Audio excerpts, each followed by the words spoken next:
Meet Dave of Delusions of Grandeur, actor, producer, and director of films like Tales of the Forgotten.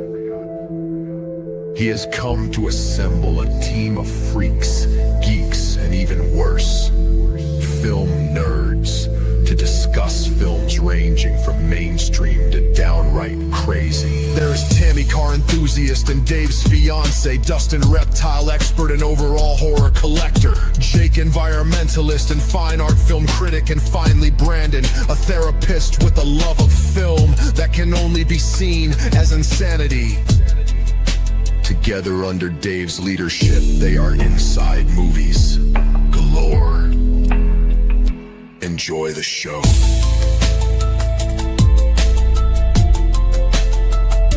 Enjoy the show.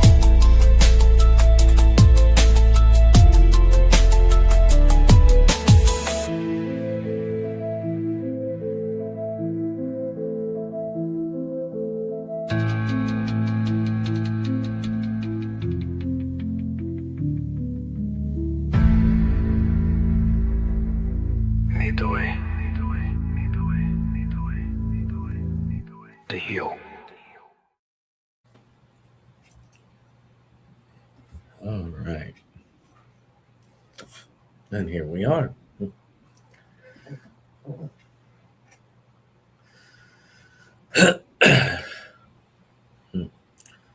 Good evening, ladies and gentlemen, and Dave is here.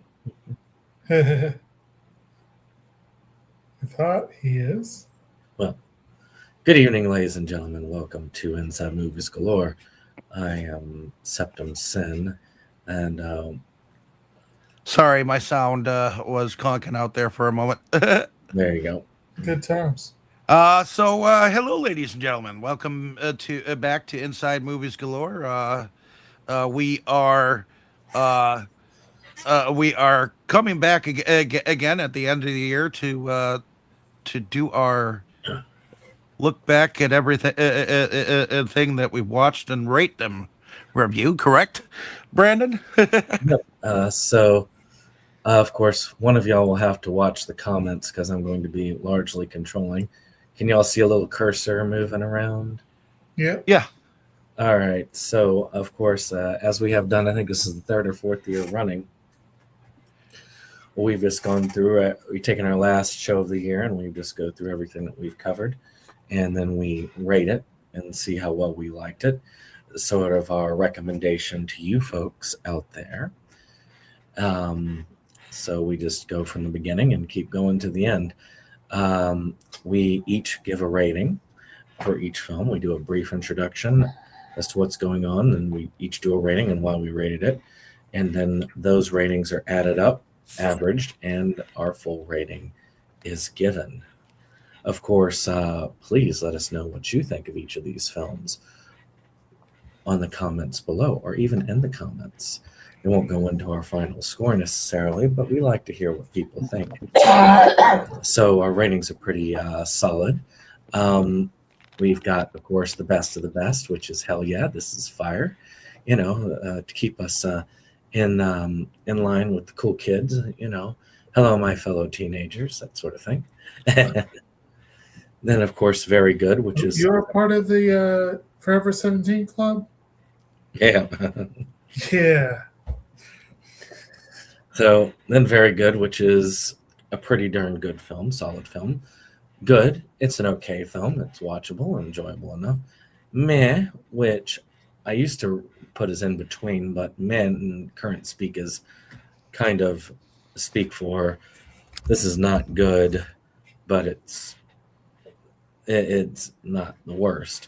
And then finally kill it with fire, you know, get this thing out of here. So if everybody understands how we play the game, we'll get started. This year we were doing franchises. Of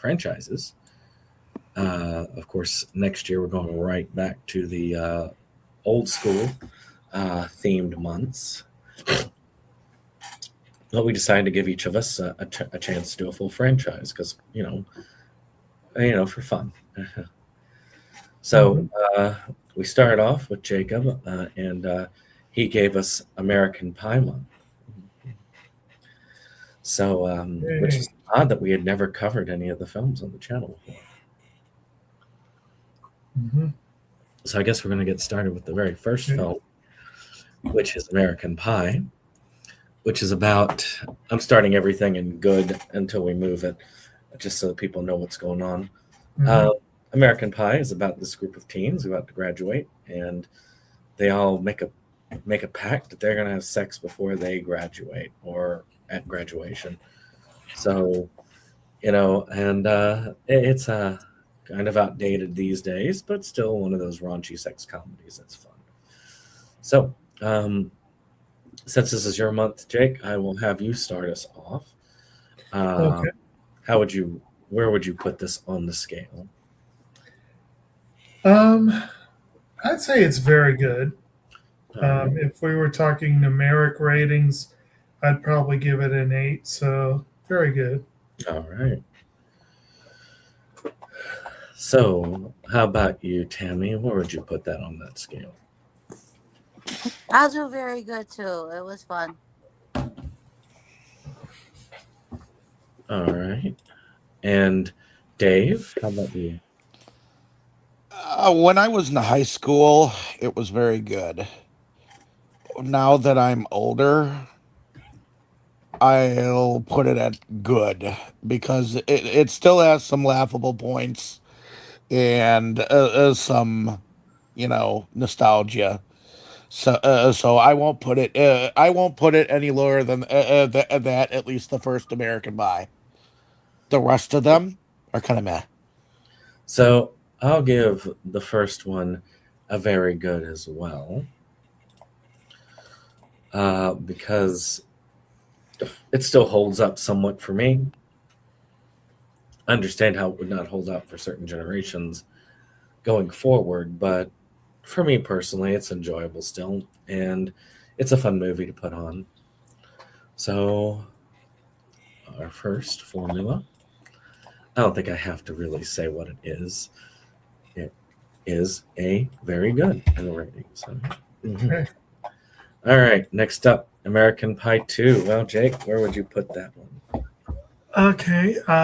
I think we probably said this in the review when we covered it.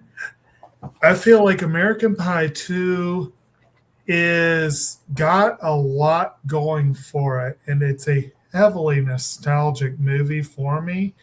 But I also feel like it's a relatively pale retread of the original, where they were trying really hard to hit the same beats. And so I don't think I can really give it above a good. It's certainly good, but I don't think it could go higher. So, how about you, Tammy? I think I'll go with good too because I like the first one better.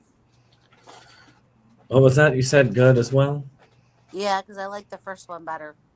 All right. Oh, just as a brief blurt for it, they're in college now, and they decided to have a summer get together where they, all the zany things happening. Basically, it's the first one, but for college. College vacation trip. All right, Dave. I'm gonna put it at meh. I feel like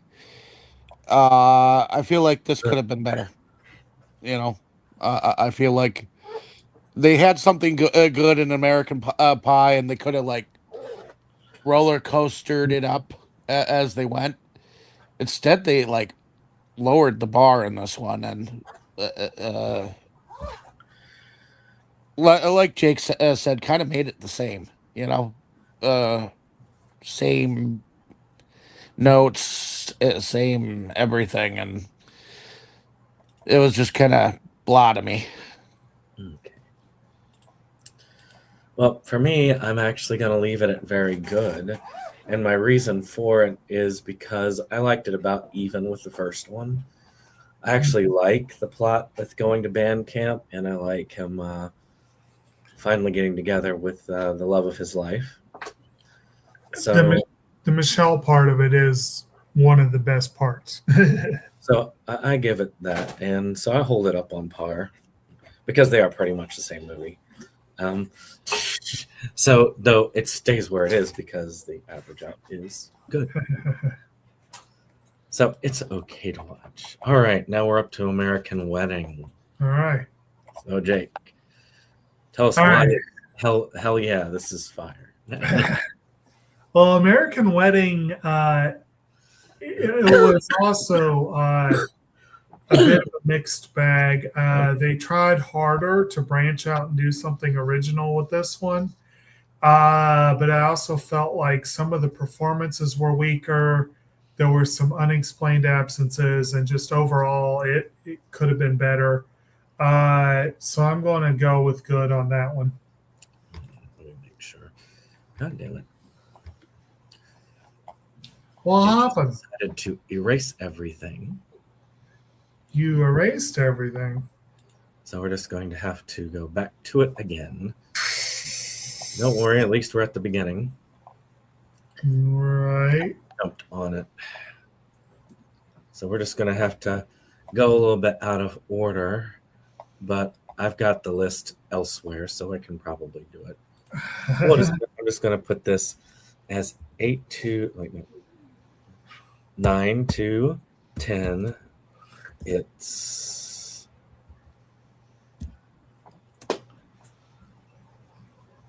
there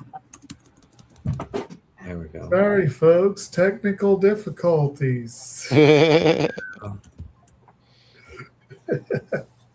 User error. Yeah, for some reason it decided it did not want to do me as there. So I'm just going to do 9 to 10. It's fire. Okay. All right. 7 to 8. Very good. Very good. 5 to 6. Good. 3 to 4. Meh. 1 to 2. Kill it with fire. There we go. Otherwise known as ass. So let's see here. That's American It's on the left. Union. There we go. American Pie was. Cat keeps jumping on that No, thing. we weren't going to kill it with fire. And then, is that 2? That's 2. Yeah, that's true. It was good. It was All good. right. Back to American Wedding. Of course, we get to see our big wedding with our 2 stars there. And he said good. I did. And so, all right. So it was how about you, Tammy? What Up top. wedding? That's reunion. Let's see. I guess the wedding is gonna, yeah. All right. So we've got a 3 plus 2, and Dave, you're also at meh. I'm at meh with that one. You know, believe it or not, I'm also at meh for that one. I remembered it being better than it was. It was one of those that just some of the cast didn't make it back. I feel like they tried too hard. They went over the top where they didn't need to go over the top. It wasn't as good a film as there. It was watchable, but not one I would want to return to anytime soon. Mm-hmm. Maybe in a few years. All right. Last one, American Reunion. Where is the last one? Oh, there it is. I Speaking found of that returning in a few years, All right, Mr. Anderson, I love you, but you got to get off the mouse pad. Mr. Anderson. All right. So, that's easier now. Okay. Without the cat, it's a lot better. I guess that's what cats do, right, with mice? All right. So American Reunion is where they get back together. They all get back Right. together. They manage to Right. really work it to get all the casting back, A and few it years down the road. Yeah. makes them all feel older. Yes. Which I guess is how it works with these reunions. Yes. The movie made me feel very old, but in a way, I did appreciate what they did with it, and I give it a. It was definitely better than the other two sequels.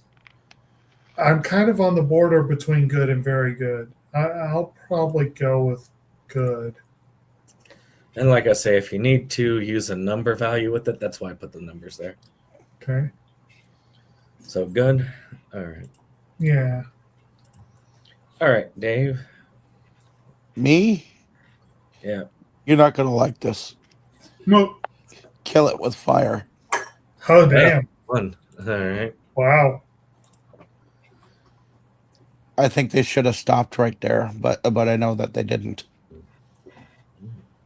How about you, Tammy?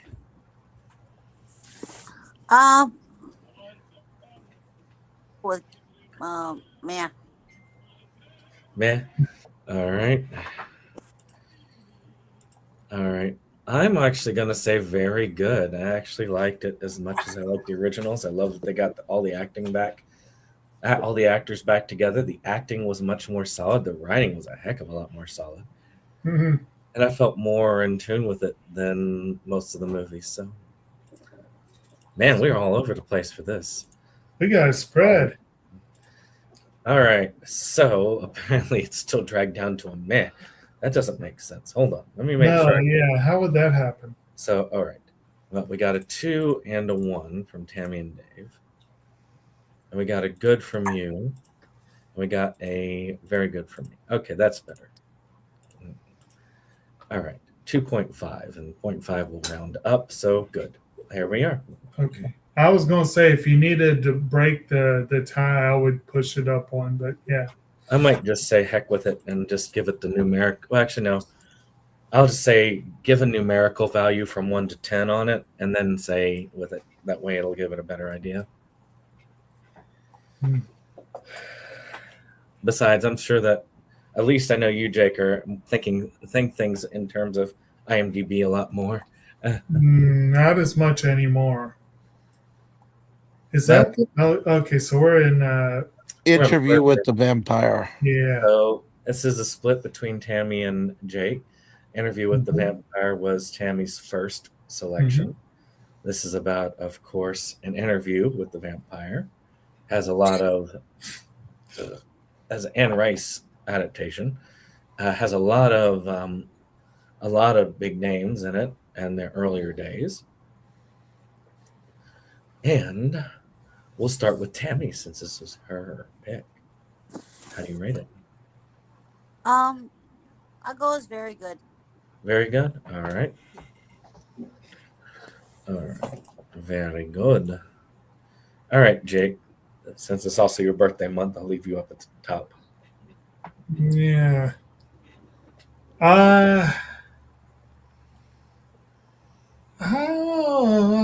would say my rating probably is close to a 7, so I guess that's a very good. Yep. So, yes, 44. That's the rating it's got. 44. All right. How about you, Dave? I still think Tom Cruise was a poor choice. I do So, I'm gonna go with good. It was a good adaptation. If only they had chosen better with too. Lestat. I'm sorry, Tom Cruise just wasn't a. I realized at the time the girls fawned over Tom Cruise and whatnot, and I remember the girls being like, "He's sexy." I'm like, where?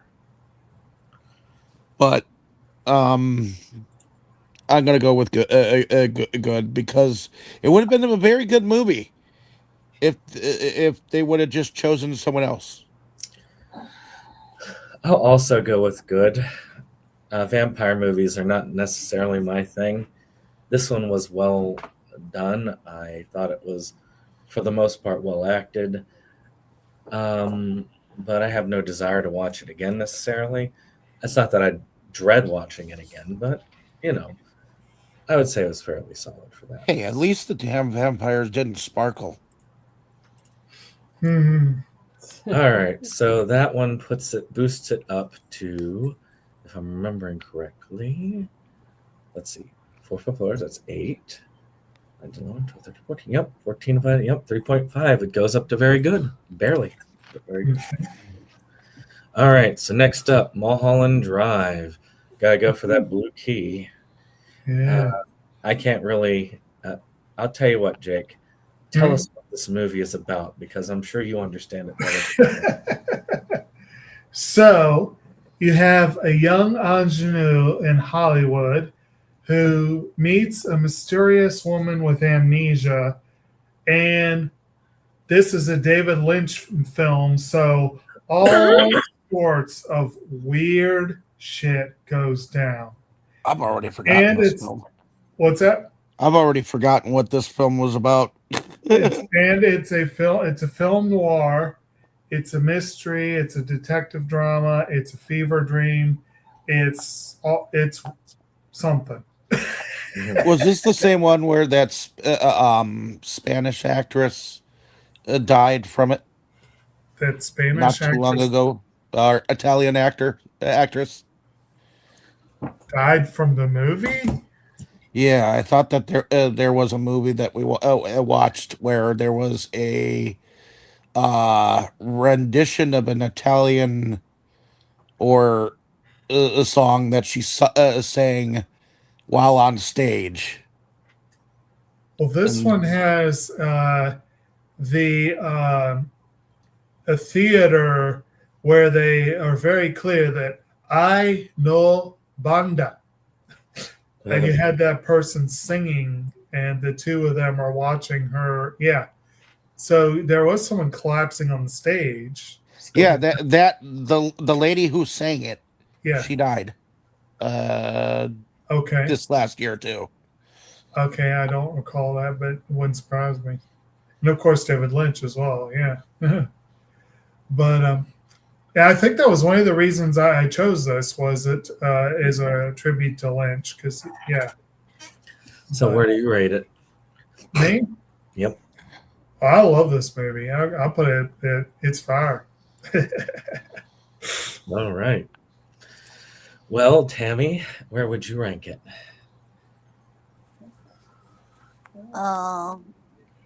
It was okay. So I guess meh. All right.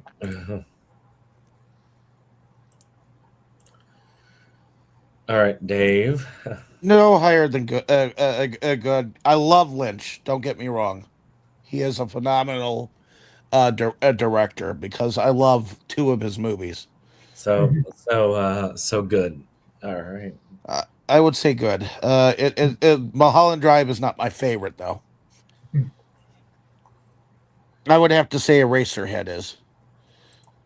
One of the few I still haven't seen. I need to rewatch Eraserhead. It kind of just vanished from my mind, like this one did. So I give it a good because I know it's well done. I know it's well acted. I know it's well written. Lynch is an excellent man at his craft, but I can't remember much of it, so therefore I can't give it anything above a good. So there we go. Equals.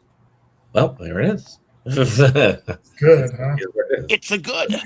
It's good. It's good. All right. Then finally, wait, no. Then next, Tammy gives us Queen of the Damned, which is another, I think it's another Anne Rice adaptation. Starring, gosh, this is one of the actresses that died not long after this film. Well, I think she died in a plane crash. And I don't remember much more about the film. So, Tammy, can you tell me what the film is about? Um, it's basically the um the, the original vampire. The queen and her king. The vampires from long ago get reanimated, but accidentally by Lestat, and you see Lestat basically comes.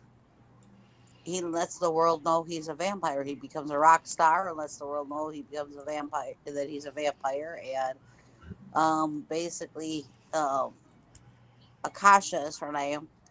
Like, um, she she goes like nutso. Like, it's like she can't get enough blood. But then the old vampires that have been watching, there's there's like a tree, like a family tree, kind of. They've Yeah. been watching over everything, and they find a way to destroy her, basically. Well, how would you rate it? Oh, I like this one a lot. Um, the fire one. All right. It's fire, huh? All right. Well, how about you, Jake? I liked it. I liked it a lot more than I expected to, honestly. Um, I don't know if I would put it as high as Interview with the Vampire, but this one's also on the border between good and very good.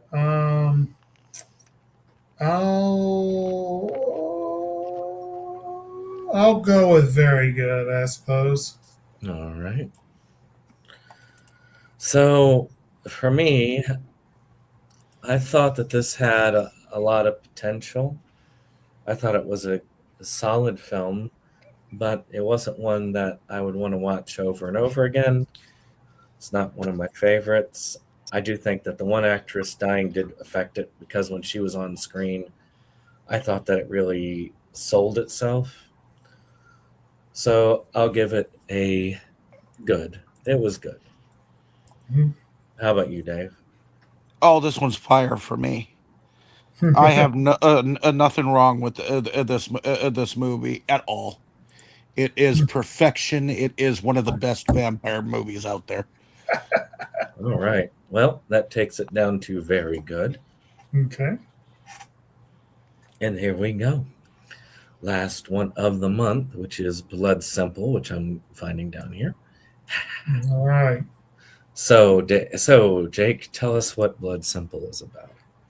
Well, I went with a theme rather than a franchise for a franchise year. My theme was noir. This was also a neo-noir movie, but the Coen brothers rather than David Lynch. So, but it was their first movie. So it's more Sam Raimi-esque than your typical Coen film. It's basically a group of seedy individuals in South Texas, an asshole bar owner, his unfaithful wife, his bartender that she's cheating on him with, and the guy he hires to take care of the problem.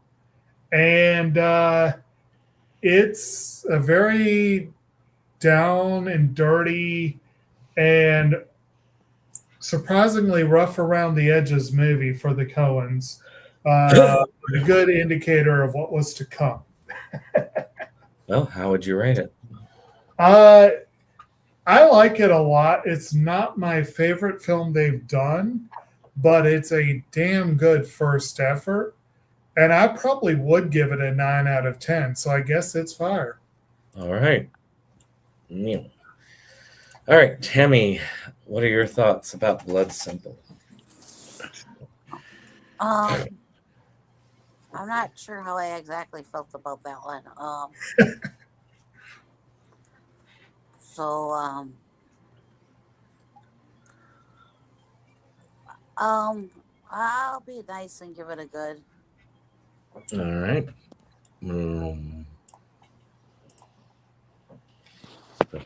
3 plus. All right, Dave. This is a film that I've actually had for quite a good time, even before we discussed this, and I had no idea that it was a brothers film because until Jake, I had not put any emphasis on Coen brothers films. But having seen it before and then re-seen it for this discussion, um, I think it's a good film. I don't think it's a great film. I do think it's a good film, and since it's one of their early uppers, uh, I think uh, I think it was good for the time. So good. I've seen this film 3 times, and I have not cared for this film all 3 times. So I don't know. I have a hard time getting interested in it, and therefore I have no memory of it. Even hearing you talk about it, I still don't remember anything of it. So I got to give it a meh for that. I'm not going to give it the worst, because if it was Killed with Fire, I would definitely remember it. Mhm. Besides, you would probably be on Jacob's shit list. Mhm. I mean, there are ones on this list that I will say Killed with Fire, and I can tell you right now, I remember them very well. If Sallow, for instance, were on this list, it would be Kill It with Fire. So that rounds out to good. All right. Okay. So we're done with Jake's month and Tammy's month. So with birthdays set aside, we go into my month, which was Skeleton Key month. I still think it was great that you sold Salo to your wife as a Halloween film. Well, I didn't know what it was. I just heard it was a horror film. I'm still gonna whoop your ass over that shit. I'm dead. I had no idea what it was about. All I remember is watching a little bit at the beginning and watching Dane and you and Katie talk about how this is one of the best films ever made. So I was like, okay, well, it must be pretty good. So, any case, we are going to talk with the newer rendition. Well, not newer, with a more expensive rendition of Skeleton Key, which takes place in New Orleans, as this woman is hired to do some hospice care for this old man who appears to have had a stroke. But some weird things happen, and even weirder stuff surrounding the history of what happened to him. Will she solve the mystery before she's next? So, Skeleton Key, I thought, was a fairly competently done horror film. I thought it was very enjoyable. It's one I enjoy watching, again, from time to time, and probably the best rated Skeleton Key film for me in this entire month. There are a lot of films called Skeleton Key that we're going to be talking about. I will give this one actually a very good, for me, a rating, because it's just enjoyable. All right. Since I haven't given you like an upfront tour yet, Dave, I'll have you up. What are your Okay. I'm Skeleton? going to say this film was actually fire because at the time, I believe I actually saw it in the theater. Wow. And I remember it I remembered it enough that I picked it up, and I've watched it several times since, and it still very well holds up as a creepy esque a film. So I'm gonna say fire. What about you, Jake? This one, a lot like Queen of the Damned, this was one that I'd never seen. It had kind of been on my radar. I was kind of curious, and I enjoyed it a lot more than I expected to. Again, it's kind of in that nether region between very good and good, but I'll be generous and go with very good. All right. How about you, Tammy? I really enjoyed it. I'll go with very good also.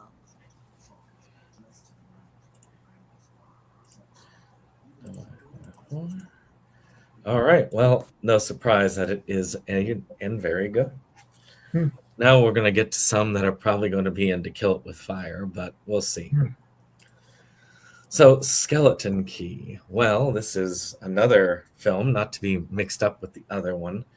Matter of fact, when I did reviews of this, people mixed them up all the time and gave me a lot of crap because I was talking bad about their favorite movie that we just talked about.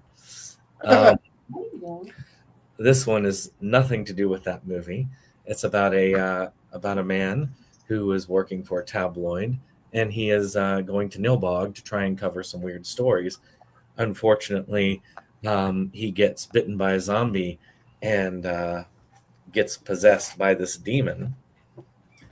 And he and his friends, an oddly group of stereotyped men, must go into Nilbog and defeat the evil doctor. This is not my favorite of the four films. This is not my least favorite, but close to it. It's really between meh and good because it's in that 4 to 5 range for me. I'll be nice because I'm not going to be nice to the sequel and give it a good. How about you, Dave? Don't ever laugh as a hearse goes by, or you may be the next to die. They did a good rendition of that song with kids. They're all practically musicals, if I remember correctly. I did like the musical parts. I'll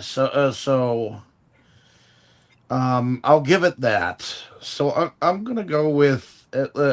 I'm gonna be nice, and at least with this first one, it was okay. So it was in between. I think I'm gonna go with a meh. All right. And just to say, meh is borderline bad. But it's actually borderline good for me. So I don't know. Know if you can put it at a 2.5. So I would say that would be borderline terrible. Well, at a 5, yeah, at a 2.5 out of 5 would be a good. Oh, yeah. So we'll give it a good then on that rating. Yeah. How about you, Jake? Well, you know what you were saying before about you can't kill it with fire if you don't remember shit? Yeah. I'm kind of like that with most of this series. What I do remember, and you can tell me if I'm wrong, is that there were some really good music numbers and some great animated openings. There were a few decent jokes scattered throughout the franchise. Yep. And lots of dull tedium.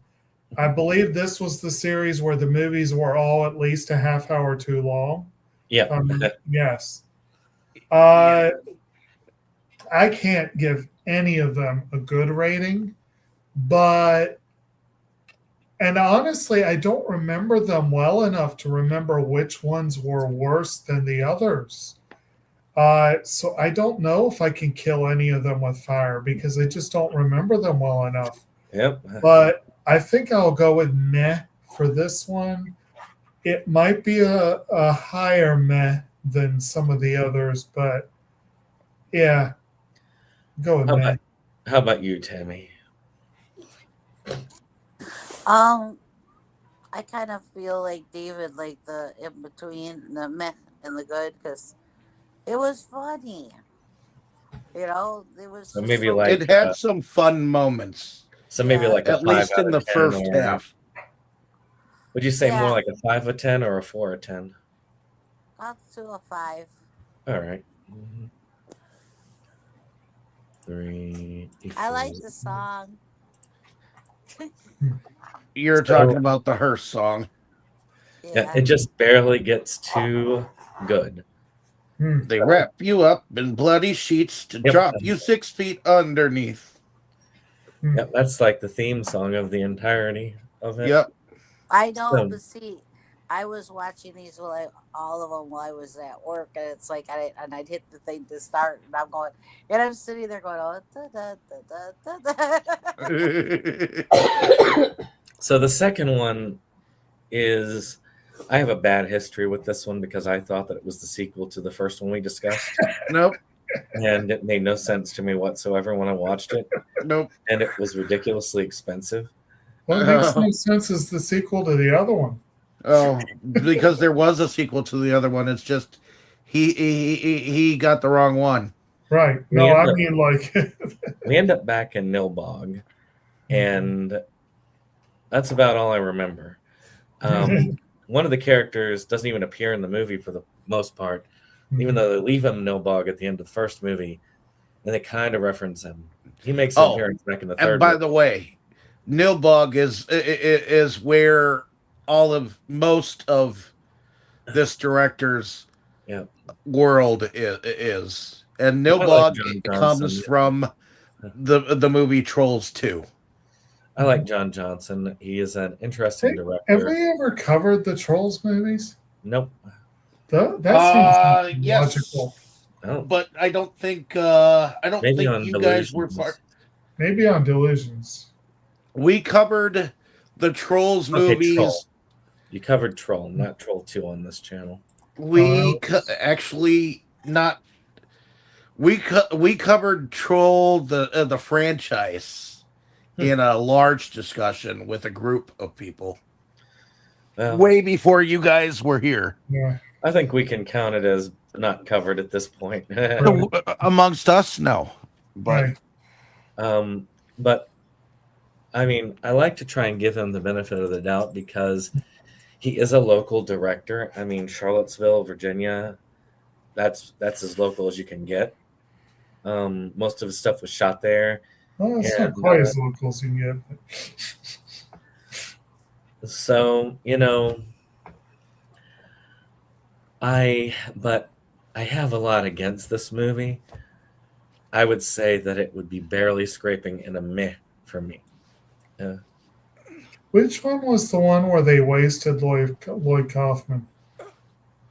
Let me see. Oh yeah, he played like an abusive father or something like that. Let's see, Skeleton Key. That was part 4, part 2, I think. Part 4, part 2. Part 3, part 2. Part 3, part 2. Sorry. Let me see if that's right. Let's see here. I don't see Lloyd Kaufman in that one. Okay, then it was part 3, part 1. Yeah. Okay. I'm just double checking to see. But the rest of these are a meh for me.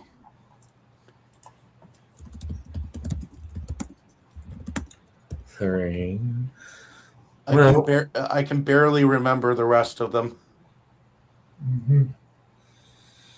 And the only one that I somewhat remember is when the pirate, The Butt Pirate song. the That was pirate great. song.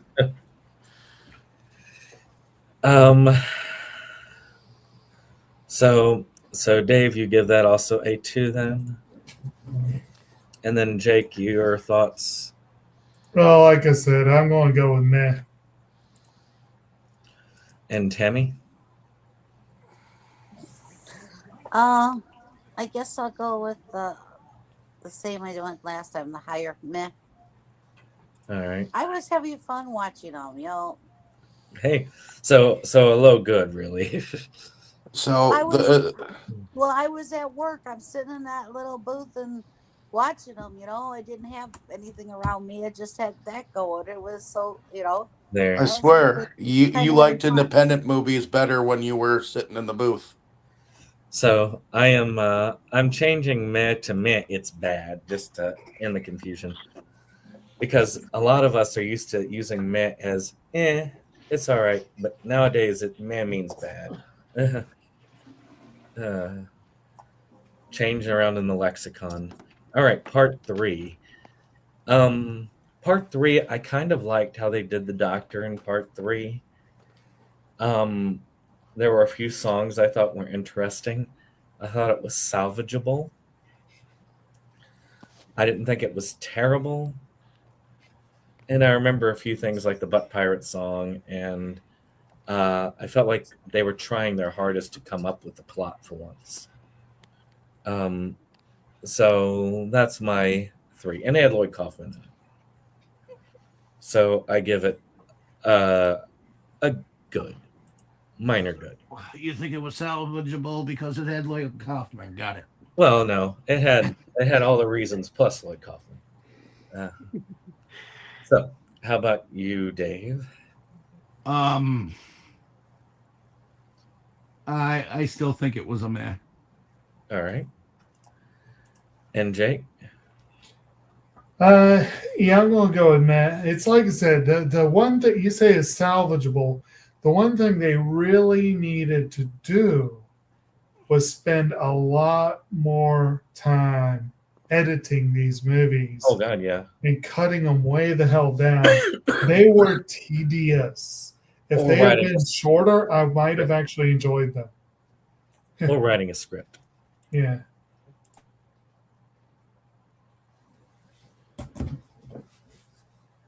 Tammy? I like this one too, so I guess I'll go with like a lower good. All right. Divided by 4. All right. It barely skips to good with a 2.5. Woohoo. I'll be right. Give me just a second. But why don't y'all talk about how wonderful this is while I get more warm liquid? Which one? Obviously, the Skeleton Key series. Obvious. It wasn't that great. So I'm sorry if I can't say too much about it. But I did get to know the director. He does have what Michael J. Fox has. So ultimately, it's been a while since I've seen his page active, so I wonder how he's actually doing. But when I was talking to him, he was enjoying my reviews of his films. So, Like I say, he thought it was fun when I was giving him bad reviews, and he was like, "Oh, I'll get you with the next one." He was having fun with that. Mhm. And he did post something this past year about there was a video game related film that he's doing, and I can't think of it. Seventh Guest. He's still trying to work on that. But let's talk about part 3, part 2. let's not say we did, but okay. Out of the 4 films, this is the one I liked. I felt like they actually pulled things together a little bit more. I liked the songs better. I thought that it actually didn't feel way too long for its, runtime. It was also the shortest. I think it was. Yeah. Like, it felt like a fun indie film. I liked it the first time I watched it. I liked it this time. I'll give it a very good, a very low, very good. But, no, I can't do that. I'll give it a very high good. All right. Well, Dave, you're a man, right?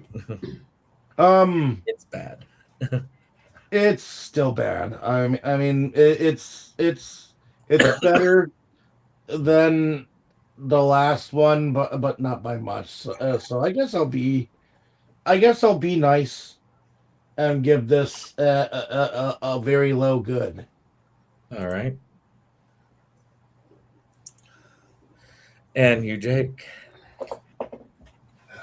I think it did feel like they rallied a bit at the end and got a little better, but polish a turd. It's still a turd. I'd probably rank this one at least equal to the first one, at least. But I would still probably, I don't think I could go higher than 4, so we'll say meh. All right. And you, Tammy? I'll go with good. All right. I don't have to do the math on that one. Yay! They all managed to be good, Huh. except for one. The third one. All right. Y'all like most of that franchise more than American Wedding. That goes to show More you. than what? All right, what do we got? Well, if it makes you feel better, I would have rather watch American Wedding than the second part.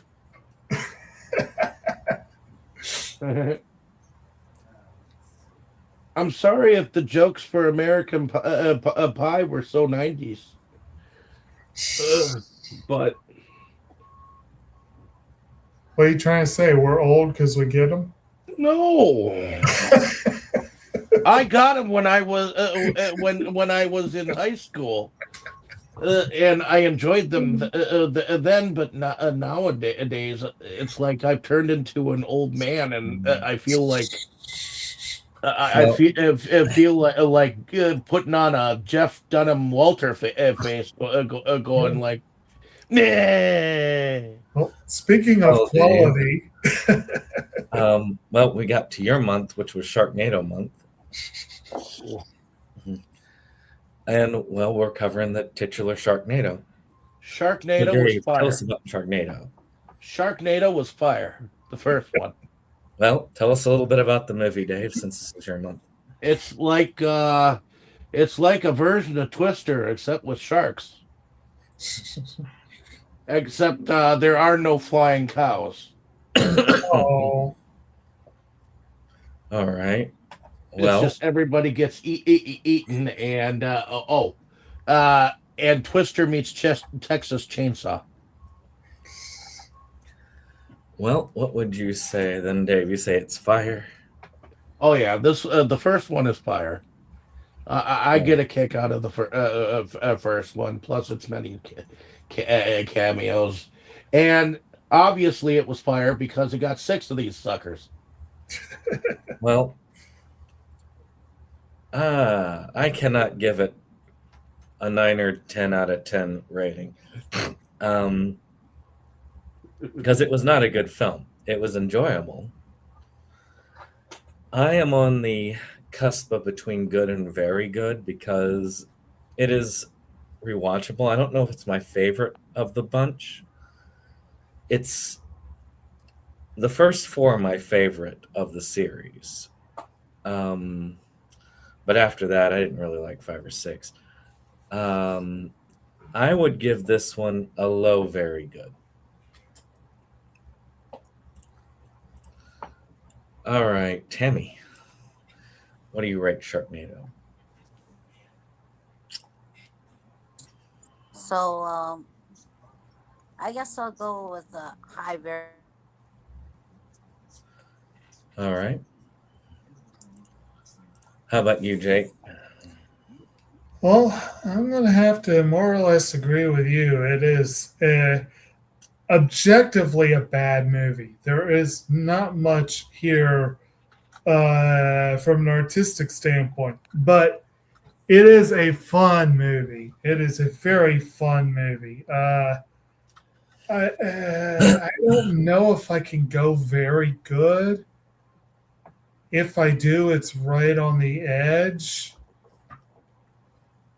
But I will for the first one. It would be like barely a 7. All right. Well, it stays where it is. All right. Yeah, unfortunately, we have to really like or really hate something to get it like at the top or bottom. Yeah. As it should be, really. I mean, Well, and we have to agree, which is who knows? Maybe we'll find something on here that we're all like, yeah. maybe. All right, Sharknado 2. I would say very good. So tell us a little bit about Yeah. that, Dave.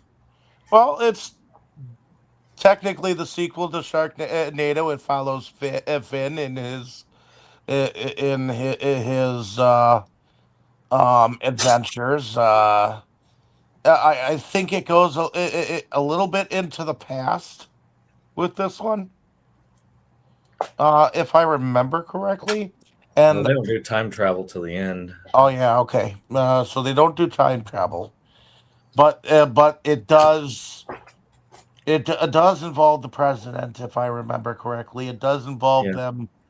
Oh, was it Sugar Ray? Um, who? Sugar Ray, yeah, he was in it. Yeah. Yeah, he was in it. And the one guy who didn't get to bat the ball, if I remember correctly. And was it So this you said involves this was the one with where Mark Cuban was the president, right? Am I remembering that correct? correctly? Yeah, okay. And then they went over to England, right? Correct. So we had the what was it? Chris Kattan as was he the PM? Yeah, he was. I don't think this was the one where what's his name was the Pope, but No, that was later. Bobby that was Elliott. later. Yeah. But Is that the fourth or we- the fifth one? yeah, I think that was the fourth one. That one happened in. But we had some interesting cameos. I mean, Al Roker was in here with some of his news people. And he's in all of them, isn't he? Yeah, Yeah. he's basically in all of them. So Hmm. I thought that was great. But I thought that this one was pretty decent. I don't think it was very good. But I think it was an okay sequel, which is why they continued. All right. The rate they followed the ratings, and I'm glad that they did.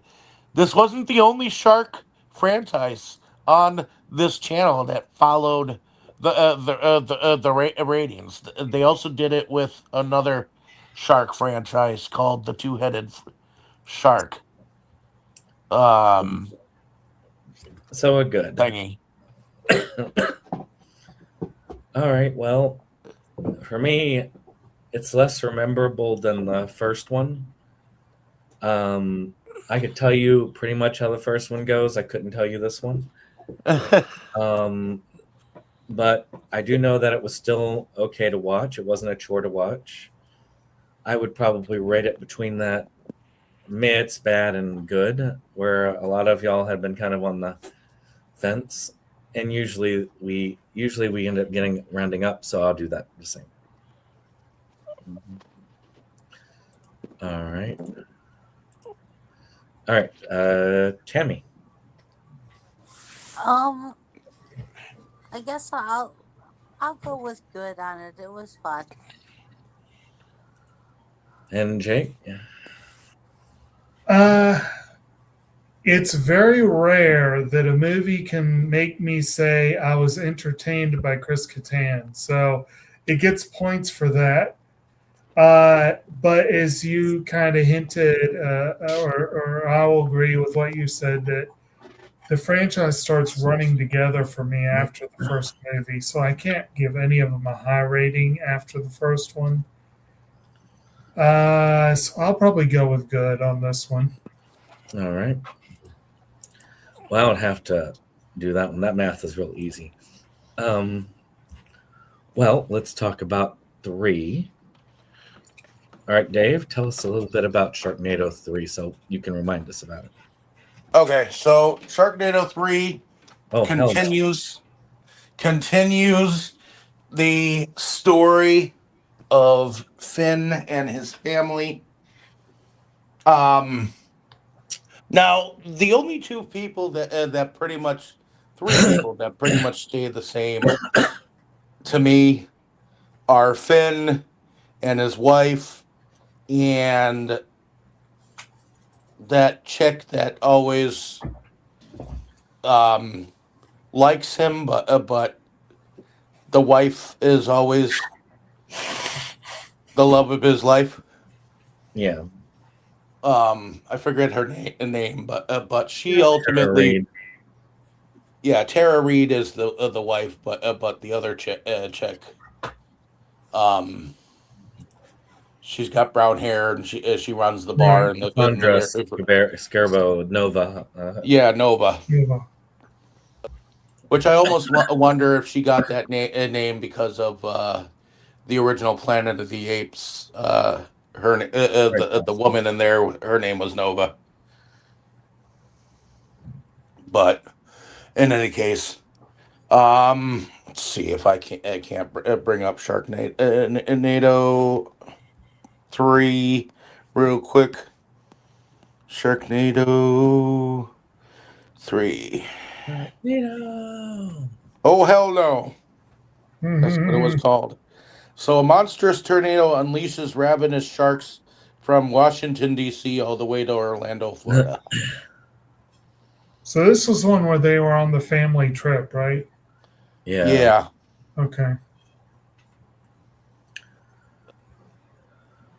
So I'm just gonna go with good, because to me, I was watching them immediately every time they came on the Sci-Fi Channel.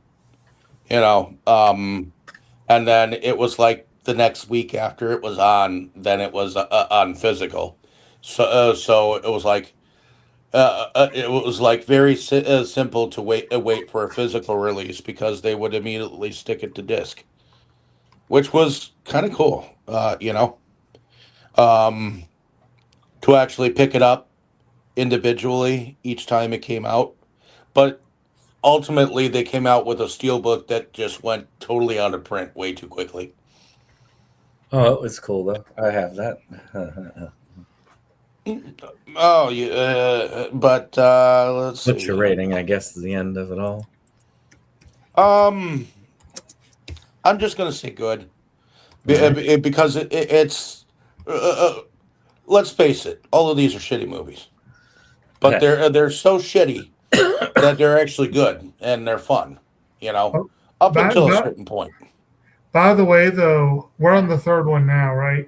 Yep. Correct. The third one is the one that involved the government, the presidents, and That involved the government. that was and this was also, I guess, the one that introduced David Hasselhoff as yes. the father.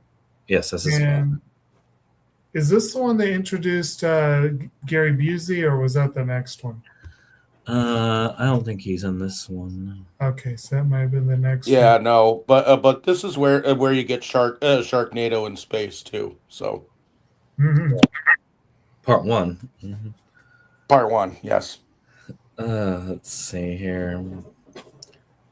Yeah, no Gary Busey in this one. Okay. For me, oddly enough, I actually give this my highest rating of the Sharknado films.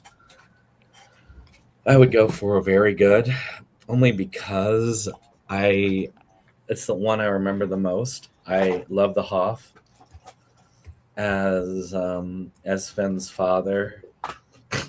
I like it going to space. I like all the weird stuff there. It's the most over the top and memorable for me. And even Ann Coulter as VP did not bring it down for me.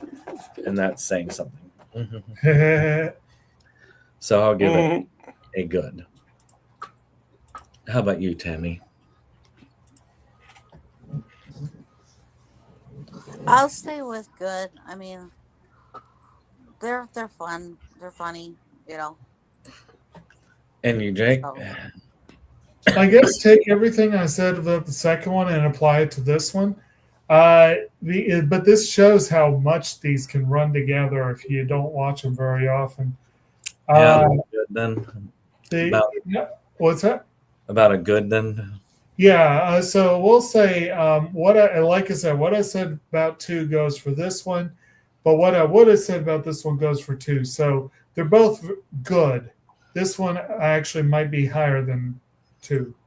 But I can't really go to very good quite with these. Well, there we are. the fact that Ann Coulter apparently survived is part of the reason why it doesn't go high. But anyway, Well, the Fourth Awakening. Fourth All right, Awakening. Dave. Which I think this came out around the same time as Star Wars: The Force Awakens. Yeah, something like that. All right, so this follows the Sharknado story forward. Let's see. See when the last time. Okay, so that one came out in 2016. Okay, so Finn, his family, and the cosmos has been blissfully Sharknado free in the 5 years since the most recent attack. But now sharks and tornadoes are being whipped up in unexpected ways and places. So this time, Finn and his family is heading. Finn is heading to Vegas, basically for a family reunion, and there's a brand new Sharknado formation at hand. With some of his old friends and some new ones, have to go up with, thousands of razor sharp teeth and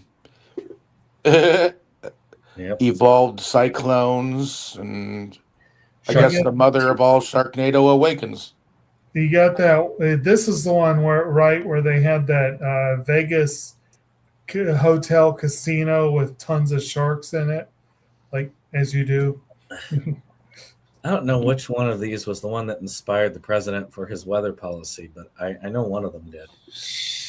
Let's nuke hurricanes. I forget which one did that. Geez. And it looks like Magic Mike bounced one of the sharks off his pelvic.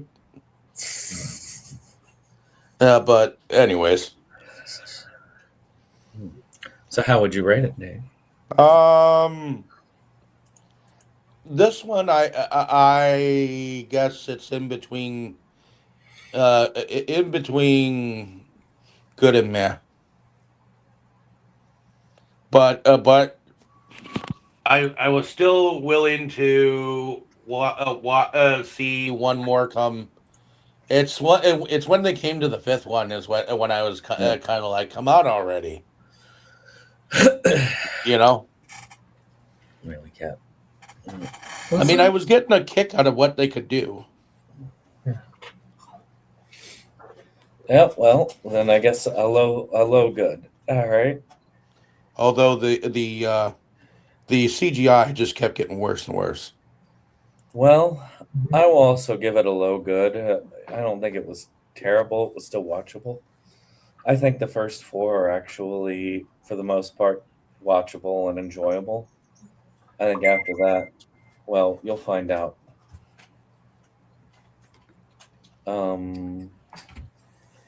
But how about you, Tammy? I guess I'll just stay at good. I mean, good seems to work across the world, How about you, Jake? I think we're still in good territory. I'm not going to say it was as steep of a drop from this one to the next two as I guess some people are saying, but it definitely was showing that it was on the decline a little bit. And I'll give it a good, but it's a low good. All right. Well, I don't think I have to move it then. All right. Well, now we get Tammy to take us over as we did Shrek Month. Ooh. So we're going to start with the first Shrek film. So Tammy, tell us about Shrek. What's Shrek about? He's a big green ogre that everybody misunderstands. Everybody thinks that, he's this big scary thing, and that's the way that all the townspeople and everybody has been raised and everything, that ogres are mean and scary and everything, and he really isn't. He's just misunderstood. And He's got layers, as he tells Donkey. yes, there's a talking donkey in there that's actually gets very Shrek, annoying I'm at looking times. down. But yeah, he wants to, because of what everybody thinks about him, he just wants to be left alone in his swamp. And he ends up protecting this donkey, and then they end up going on an adventure together to save. Well, Lord Farquaad apparently outlaws all these fairy tale creatures, and they end up in his swamp. And then they overload him enough to be like, okay, I'm gonna go see this Lord Farquaad and get my swamp back. And the only way to do that is to go save the princess the Farquaad wants to marry. Well, And it just so happens that Donkey just tags along with him whether he wants him to or not. Yeah, and Donkey is nothing but trouble. well, Tammy, what would you rate it? I don't want to say fire, but close to it, because I really like the Shrek movies. So very good. So, All right. How about you, Dave? Oh, I'm gonna say fire. This first one, this one hit it out of the park. It landed it for me. So I enjoy this one, and it's the one that I turn to rewatch when it comes to the one in the franchise to do. How about you, Jake? I love the movie. I love it. I have a lot of nostalgia for it. It's a borderline between very good and fire. So I'll be generous and say it's fire. All right. For me, I don't think that it's like a really, really well rated. I mean, it's one of the better animated films out there. Period. I would put it in the very good area for myself. So let's see how that comes out. Oh, wow. We've got our first fire. Good. So Shrek so far is leading the pack. Leader of the pack. You as Vroom, vroom. All right, Tammy, tell us what happens in Shrek 2.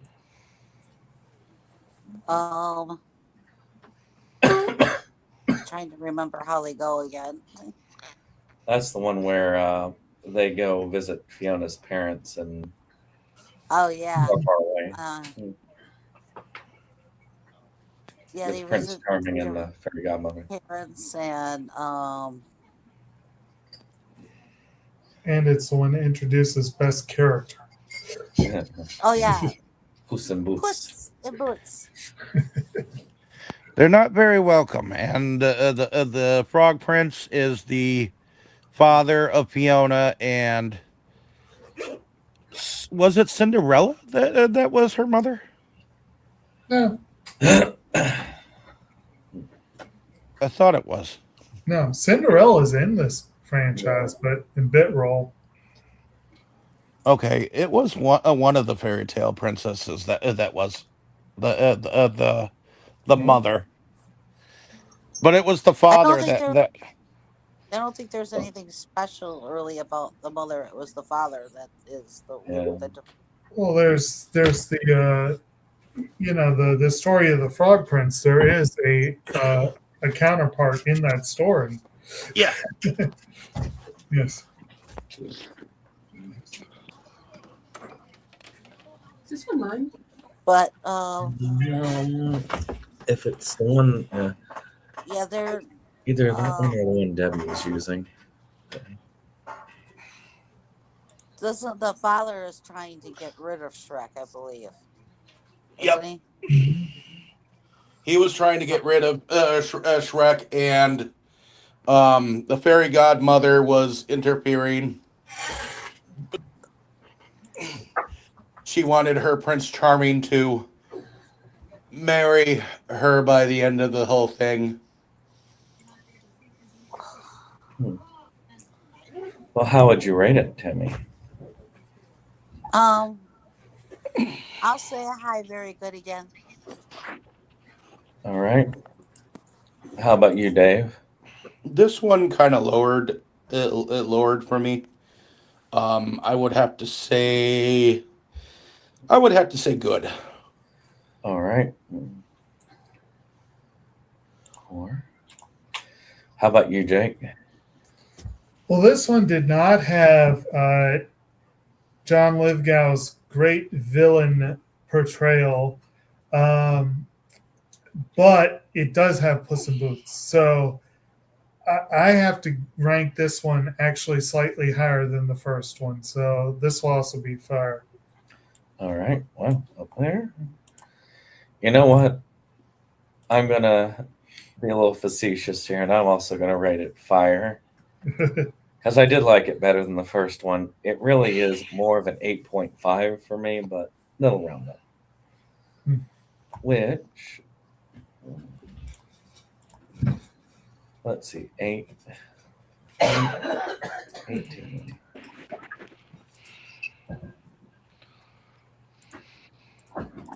Which, well, let's both the first and second up there. All right, tell us about the third one. Oh, let's see if third one was.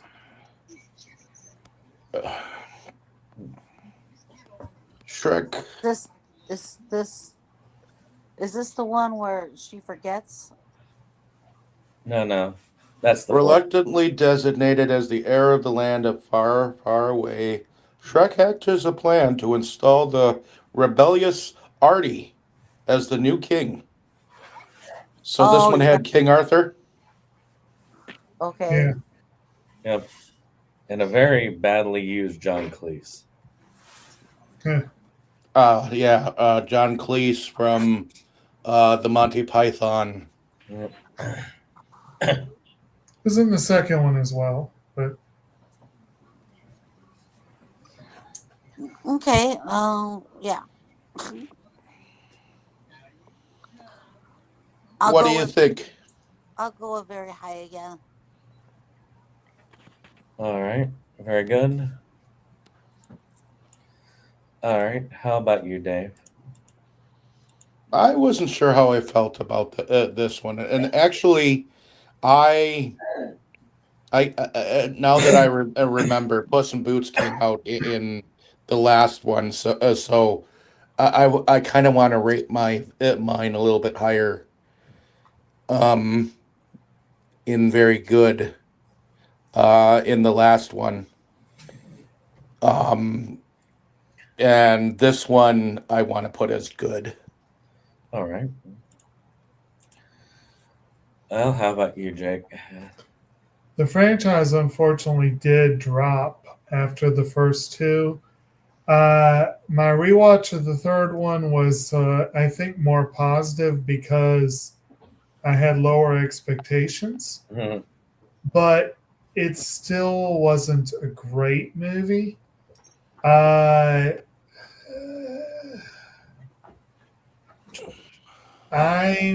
on the edge between good and very good. I'm trying to remember which one I liked more, 3 or 4. I really, I think I'm going to go with good for this. I'll go with good for this one.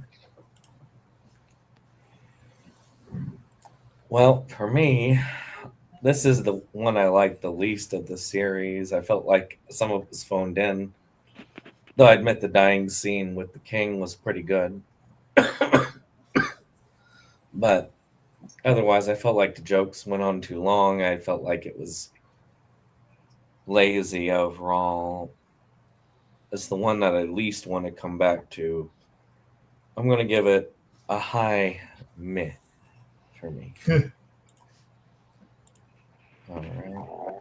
Divided by that. That still puts it as very good. Boom. It's still a very good, huh?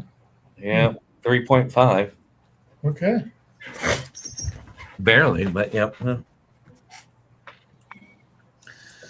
All right, Shrek Forever After. Hmm. All right, So Tammy. this is the one where he forgets, or she forgets. Well, basically, Rumpelstiltskin tricks him, and he allows himself to be erased from existence. So it's kind of like It's a Wonderful Life type of thing. All right. Yeah, this is the one where Puss ends up being a fat cat. You know what? But I somewhat enjoy this one, so I'm going to put it at as a very good, not high fire, but very good. All right. What about you, Tammy? I'm gonna go with the high, very good. All right. And Jake? I think I'm remembering correctly that I liked this one better than 3, but it wasn't on the same level as the first two. So I guess I'll go a very low, very good. I will go with a good. I liked it okay. It was decent. I would watch it, but I don't really think it was one that would be like in my like top tier runarounds.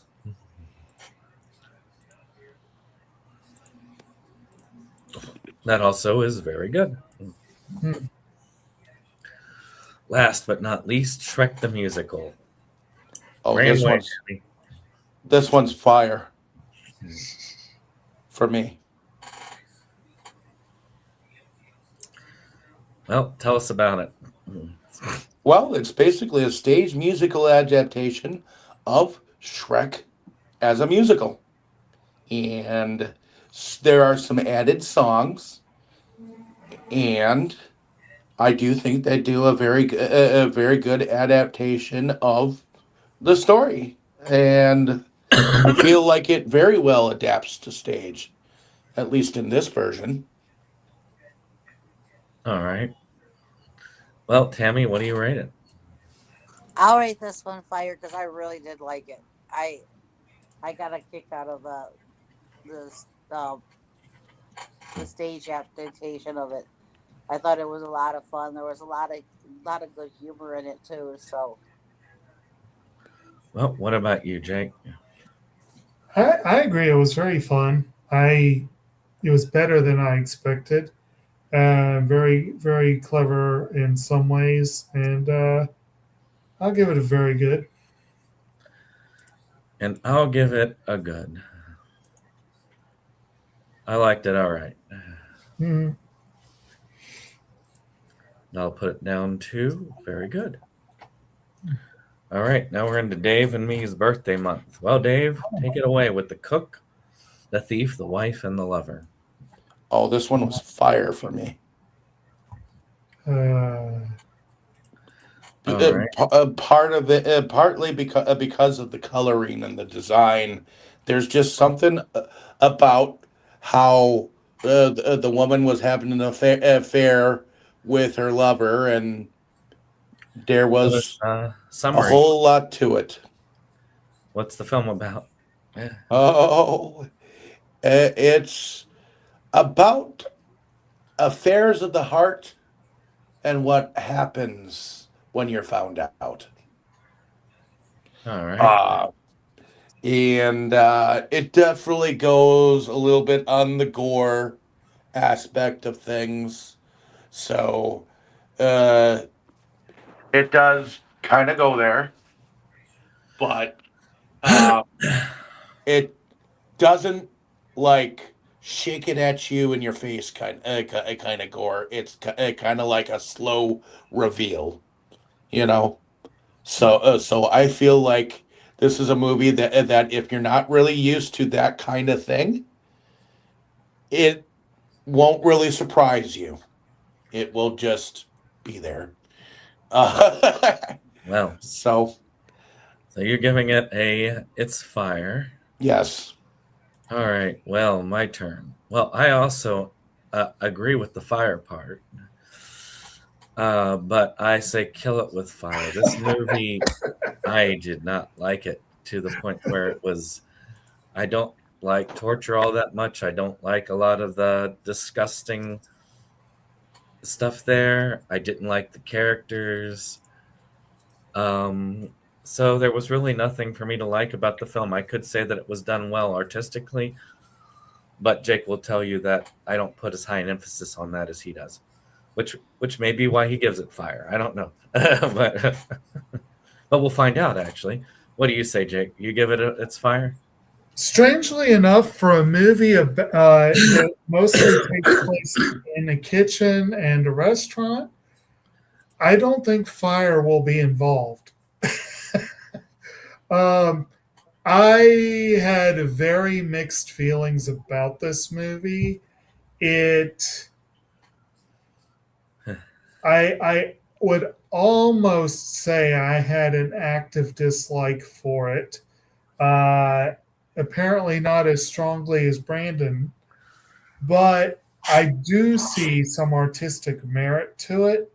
So I can't throw it in the incinerator, but I have very little desire to ever watch it again.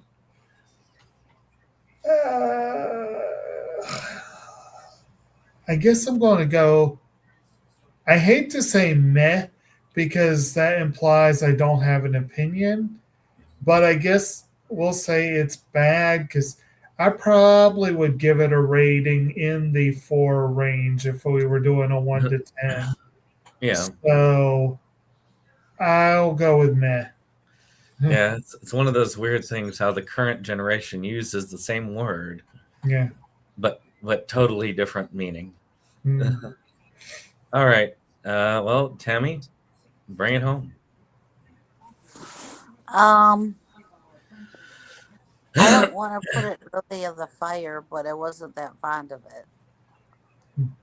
So I'll go with meh. All right. Okay. Divided by. Well, it's managed to get away because of Dave's rating. It's enough to get it actually to good. Oh, damn. Oh, wait. No, that's 2.5. Never mind. 2.5 is still. Oh, okay. Yeah. Never mind. Okay. So, meh. All right. Well, next up is my entry in that, which is Clerks, the animated series. I guess my first in a long-running Kevin Smith theme I had. Mm-hmm. Clerks, the animated series, continues the adventures of Clerks. It had to be dumbed down because they tried to go big with ABC, which was a mistake. Mm-hmm. It's always a mistake trying to go with the mouse. Still, I thought it was a very kooky and weird and oddly enjoyable piece for me. It has strange humor of yes. Is it safe? Indeed. Oh man, I should have done that when I waited. No, that wouldn't have worked though. I was in the quick stop today. I should have asked him, "Is it safe?" But I did not. And I don't even have that loaded up. Is it safe? You could tell that they did try their best with it. Of course, they were constrained a lot. So because of that, I give it a very good as my rating. But others may think differently. All right, Dave, let's go to you. I'm going to go with good. It's neither good nor bad. I'm neutral with the animation because it could have been better. I mean, the mouse could have produced it better. I do think that if they had gone with, I think it was UPN or whatever it was that was going to have it originally, they wouldn't have been constrained as much. It would have been a lot more like the original film, and I think it would have been way better. But historic mistakes. I feel like the mouse poorly produced this animation series, and you know my opinion on the mouse as of lately. Yep. So As of lately, you've had that opinion for a long time. I've had that opinion for a long time because Disney's been dead for a long time, and that I mean Walt Disney. After he died, the company went to shit. Well, how about you, Jake?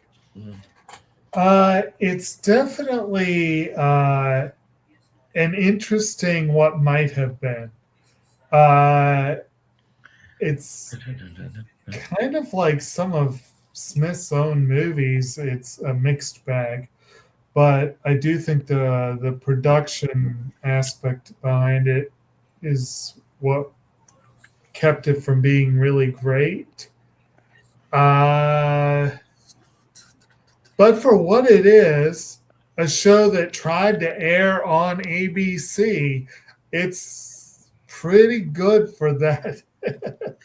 So I'm going to go very good. All right.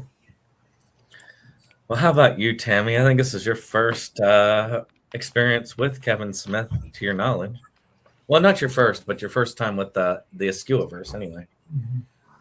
I'm not too sure how I felt about the animation. I thought it was really like weird. Good weird or a bad weird? I guess a good weird. So Good. I guess I'll go with good because it was like I said, but like you said, it was my first time getting into this franchise. So Well, I can leave it here at very good because it's there. All right.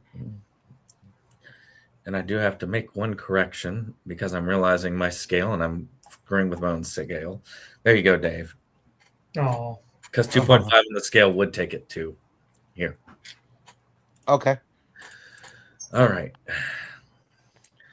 Well, Dave, you get to go again because we're going to talk about The Stand. Oh, this one's fire. So, well, you got to tell us about it first. Well, The Stand is basically Stephen King's apocalyptic religious movie, which is funny because he's not a very religious man. But it was his best novel besides the Dark Tower series to date, and this was the best adaptation to date. So I'll give it fire. Even though I know some people think that a certain actress in here actually looks like she was a little wooden in her acting, but the rest of it is fire. All right. Well, oddly enough, boy, this has got to be. It's not a first, but I'm in agreement with Dave. I agree. This is one of my favorite adaptations. I have not seen the newer adaptation. You don't want to. But eventually I will, I'm sure, one of these days, if I live long enough. But to me, this is the best. I love the rendition of Randall Flagg. I love the use of the Blue Oyster Cult's Fear the Reaper at the beginning. I like everything except for how they handled Harold, but otherwise, I thought they did a great job overall adapting the novel. And that would only take it to, I'd say at my lowest, I'd say an 8.5, which is still rounds up to a 9. So, yeah, fire. I give it that. Fire. fire. All right, Jake. Fireball. Um, I really like this. Uh, Dave referenced. I suppose he was referencing my opinion. I do believe that Molly Ringwald brings the series down. Unfortunately, on the other hand, Gary Sinise was great in his role, and there were a few others that were. It's a mixed bag. Some parts of it are phenomenal. Some parts are fire. They took a massive tome and successfully adapted it into a miniseries without losing most of what mattered. And I give them props for that. But I don't know if I can go fire on this. I think I'm going to have to say very good, but well, because TV and movie, I tend to have slightly different expectations and standards. If I'm putting it against other TV shows, I could give it a 9. So let's do that. All right. How about you, Tammy? I'll go with a fire on it because I love Stephen King stuff, and I think like all the points you guys already made, I agree with on the movie. So, Well, I guess it can stay where it is. All right. So next up is Dogma, which is a Kevin Smith film about two angels that are taking the opportunity to try and get through a loophole and get back into heaven, but doing so may end the universe. This utilized the acting talents of Matt Damon,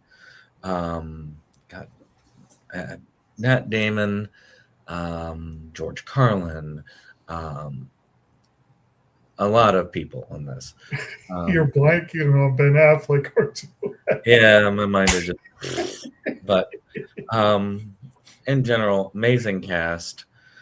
I would say it's the first Kevin Smith film I ever saw, and is right up there as one of the best Kevin Smith films I've ever seen. So I cannot give it any but, and it's fire. And I'm very jealous that you were able to grab a 4K of that. Woohoo! Yes. All right, Dave. You know what?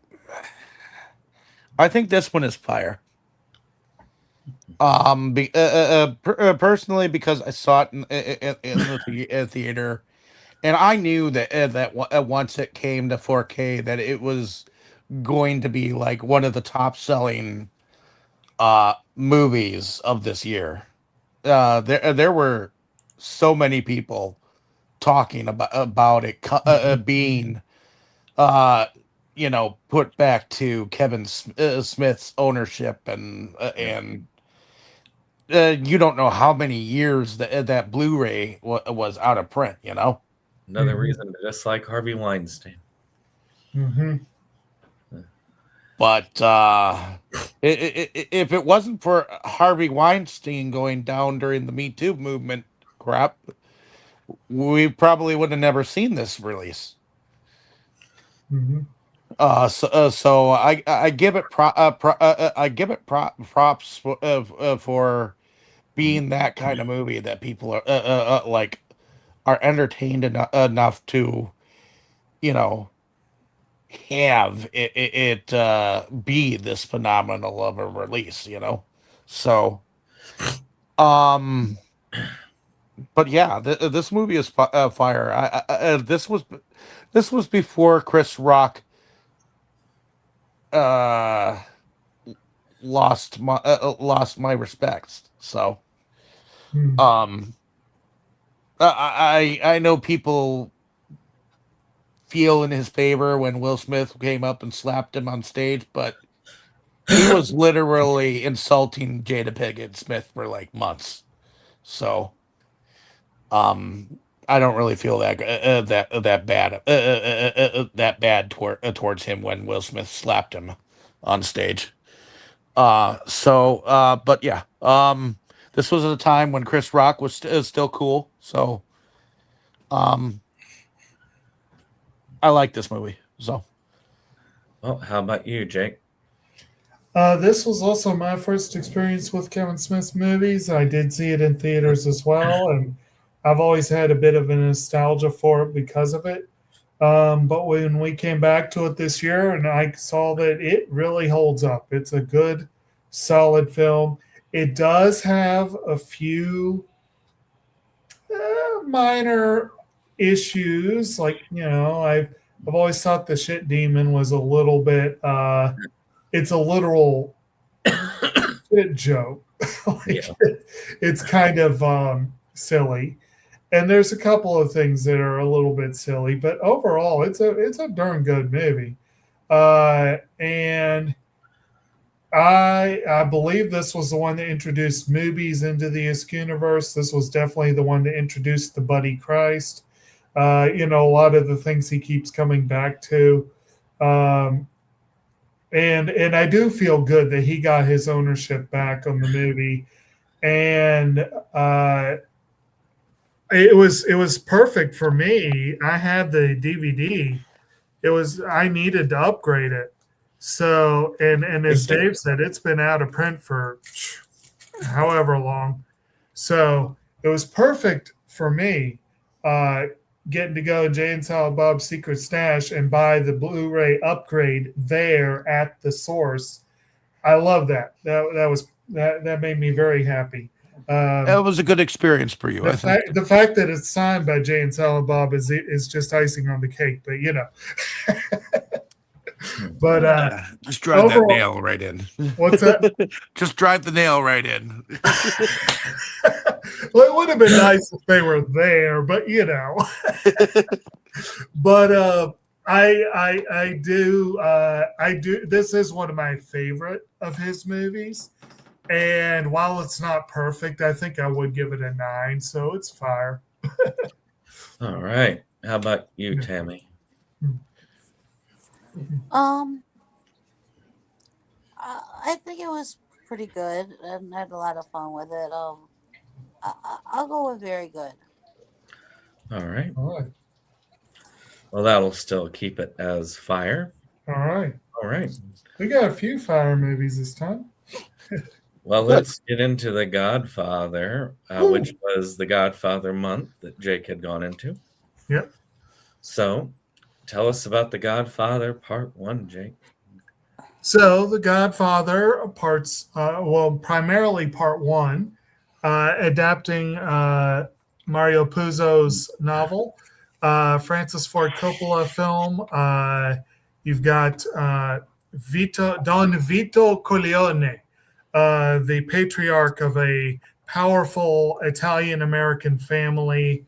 That are well known to quote The Simpsons, legitimate businessmen. And you've got Marlon Brando as Vito Corleone, his sons Sonny, Michael, and Frito, his daughter Connie. Michael's got a girlfriend, Kay, and through the course of the film, things happen. Leadership of the family changes hands. Vito has to step down. Michael steps up, partly because Sonny doesn't make it through the first movie. You've also got Tom Hagen, the brother from another mother, who's the consigliere for the family, Robert Duvall's character. It is very much a beloved film. It is one of my all-time favorites, and it is absolutely fire. All right. Well, I can't really disagree with that, so I'll leave it where it is. How about you, Dave? Oh, this movie is fire. Straight up fire. Even though Mario Puzo's novel is much more dirtier than the film, it is straight fire, and Francis Ford Coppola was perfect for being the director of it. Probably the best crime novel put to film in the modern day cinema of noir. I didn't even mention Nino Rota's awesome score. It's one of the best ever. Well, what about you, Tammy? I'll put this as fire because David got me to watch all the Godfather movies a long time ago because I never watched any of them. And then I got into them. So Okay. I didn't think I would, but I did. So Well, I guess let's talk about part 2. Okay. Well, Jake, take us away. I think you've got part 3 there. Or is that part 2? 3 is actually down. Okay, yeah, no, you do have 2. Sorry, it's hard to read that. Yeah, it's the small print. But yeah. Okay, so The Godfather Part 2 continues the story from Part 1, using a few elements from the book that were left out of the first movie, mostly Vito Corleone's childhood and his young adulthood coming to America. You learn basically how he got his start and became the Godfather. And this is parallel with the Michael living in Vegas. His family is falling apart. He is trying to transition the Corleone family into legitimate business. And the movie basically has the parallel rise of Vito against the fall of Michael. And it is often called one of the few sequels that's better than the original. I don't fully agree just because there's parts of the original I prefer. But this does have some equally classic moments, some of the most quoted moments from the whole series. And I can't put it as high as the first one, but it is still fire. Oh, wait, not fire. No, I'm not killing him. No. I actually like it better than the original movie. I feel like the original movie had a few flaws in editing and cinematography that were fixed in the second one. I feel like story-wise, it's on par. Acting-wise, on par. So, fire. Dave? I'll still put this one at fire. This one is still well loved by many people, and if you put like this one and the first one together, they are kind of like one film. If you put them all together, it would be like one big novel, Yep. That being said, I still think this one is fire. All right. How about you, Tammy? I agree. I'll go with this one on fire too. All right. I didn't even bring up the thing because I was pretty sure it was going to be that. Now one that might be a little bit more contentious, part 3. Okay. Go for it, Jake.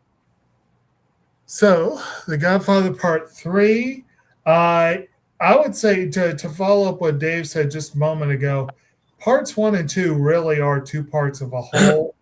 You can kind of see part 2 as a sequel, but it really is 2 parts of a whole. The third one is more of a sequel to the series. It's a few years later. Michael is older.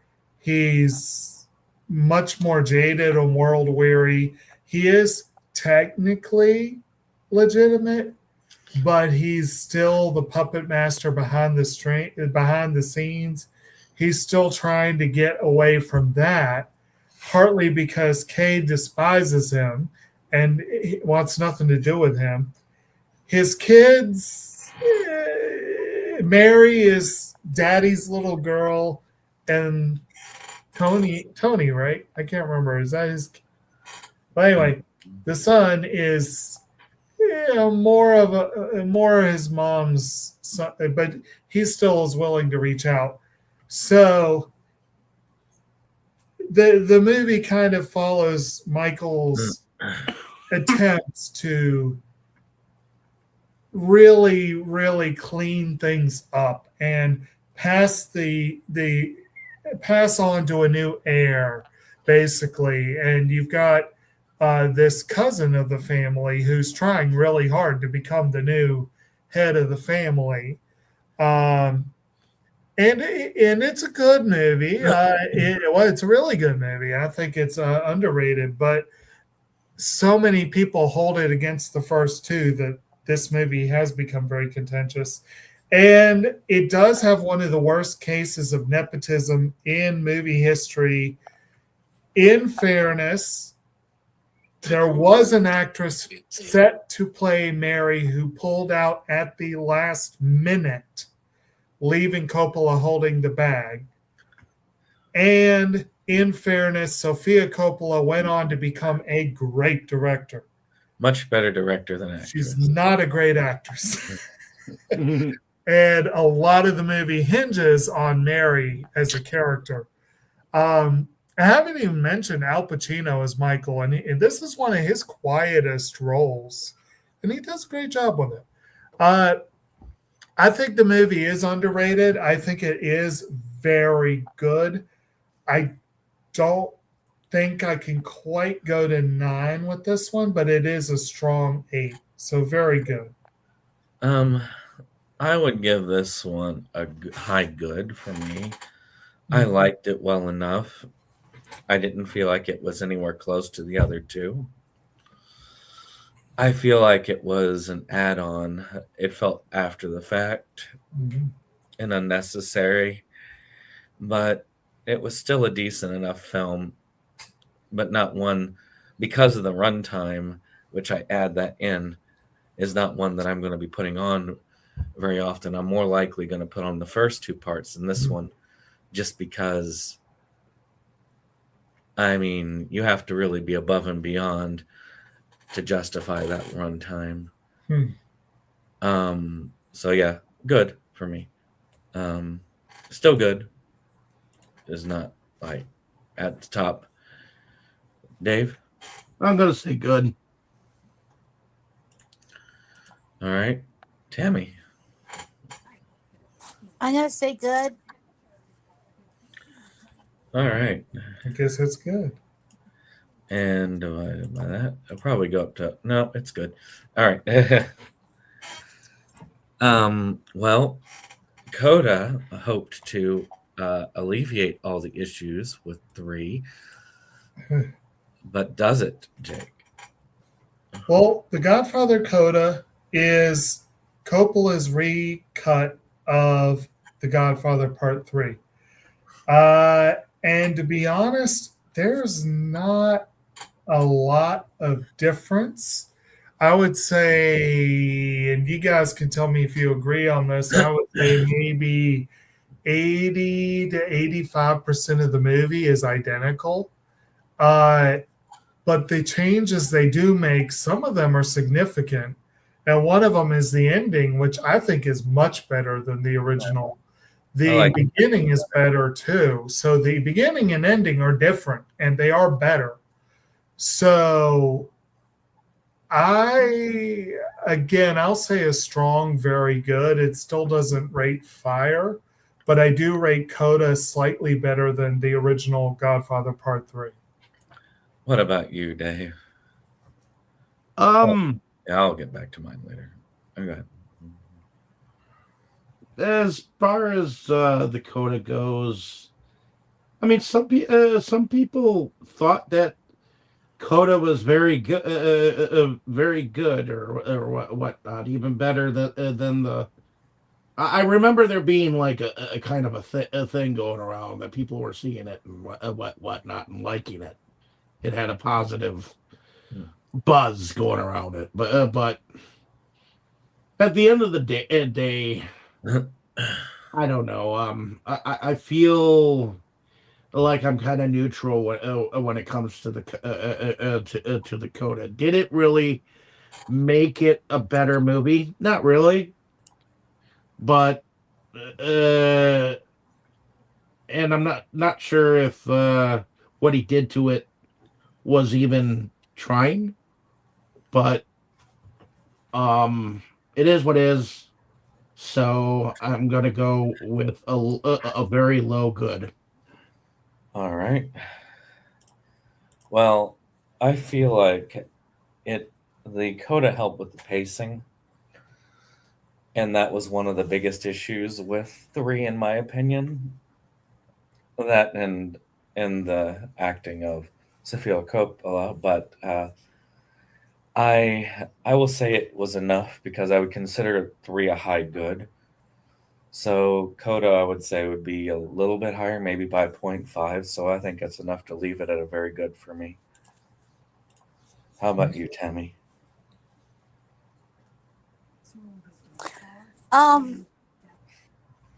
Good, just because there really was not that much difference.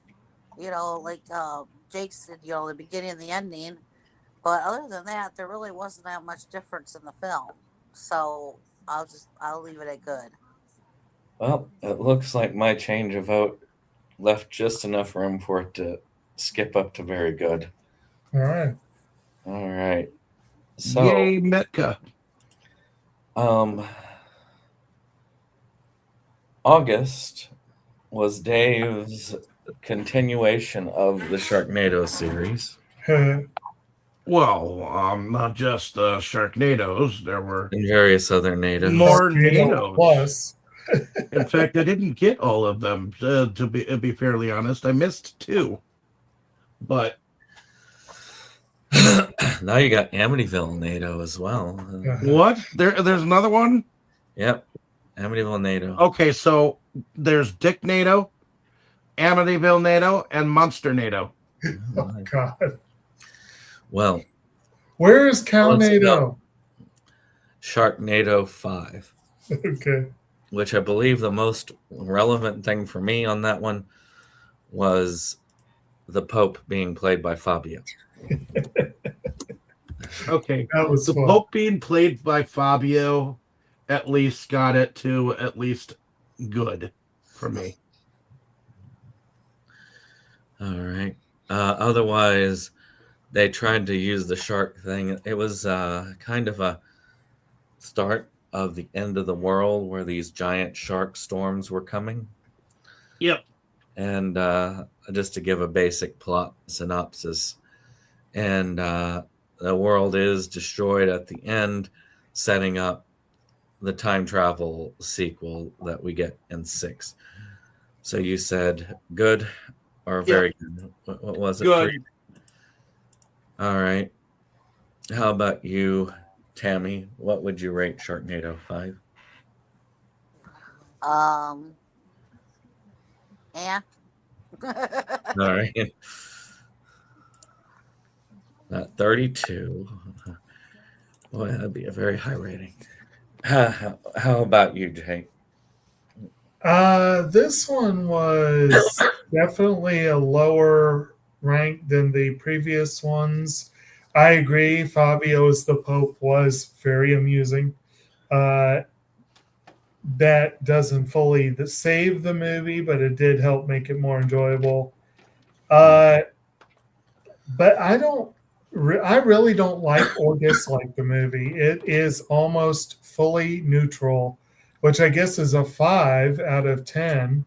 So I guess that's a low good. All right. I didn't care for this other than Fabio as the Pope. I was sick of these movies at this point. I didn't dislike it like I did the next one. I just don't really want to watch it again. So I guess that's a meh. It's bad.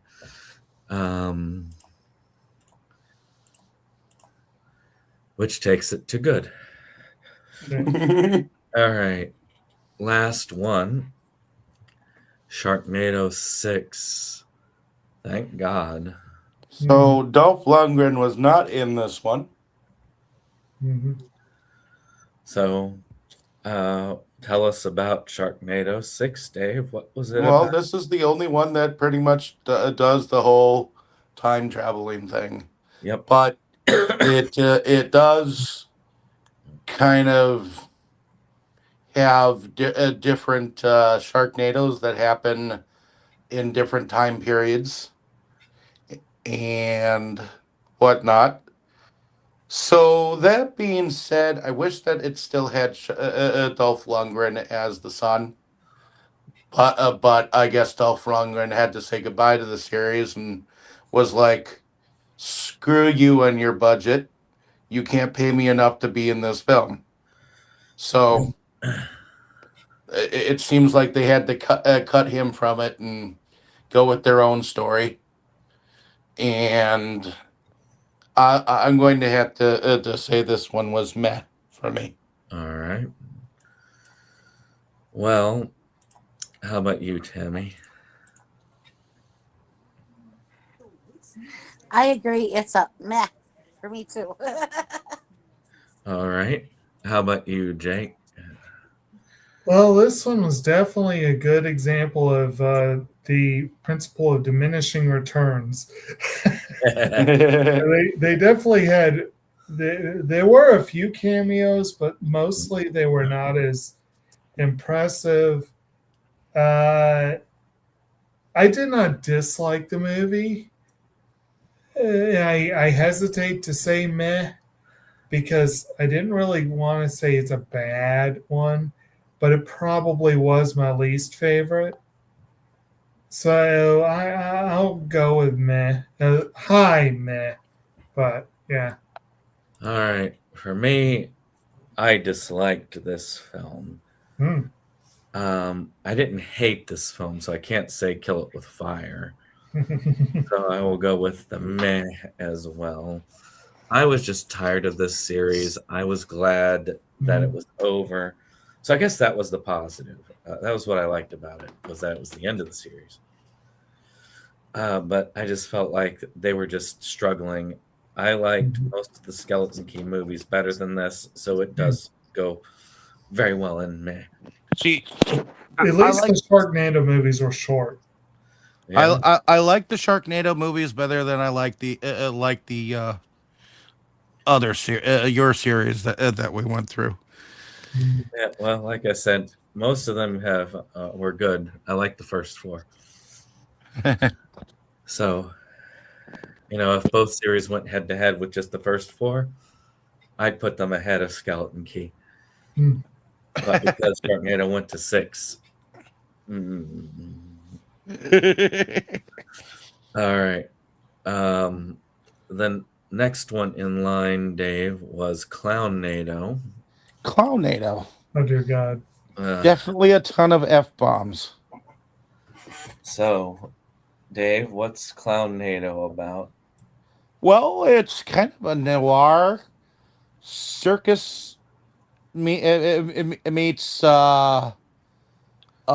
Twister with a dash of gore and slasher film. All right, where do you rate it? You know what? It's not a great movie, nor is it a really bad movie. I would have to put it in the middle. So right. I'm just gonna say good. All right. I like clowns. Don't get me wrong. I like clowns just fine. Because my favorite movie is Killer Clowns from Outer Space. But you gotta take Todd Sheets with a grain of salt. He's got a very good eye for the gore. Well, And the way he did the storms in here was a little bit like the modern day twist that they do on the Wizard of Oz from time to time, where they use it to travel around with. yeah, I mean, but- about these supernatural clowns that form into a tornado, yeah. Yeah. How about you, Tammy?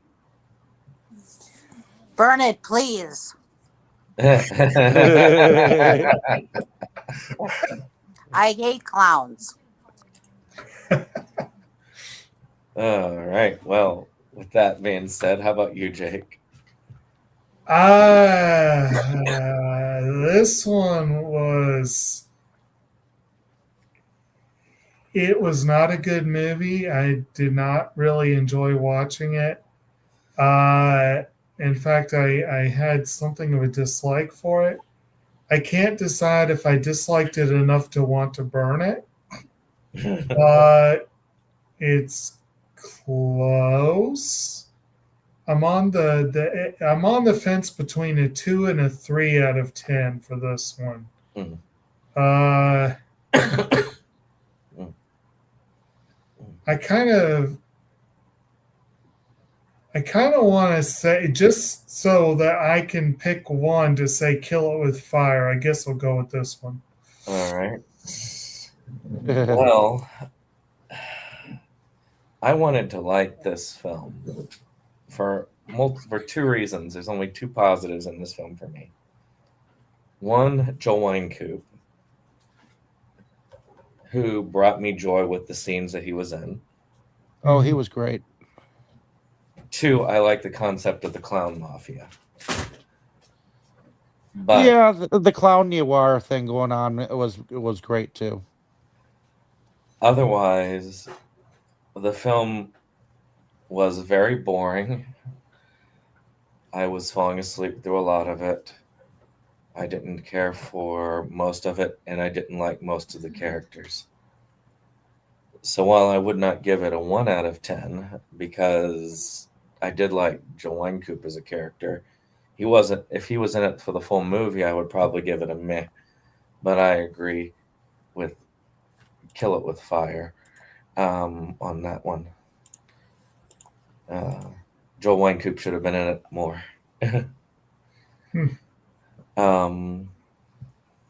So that's our first Kill It With Fire. Yeah. Woo!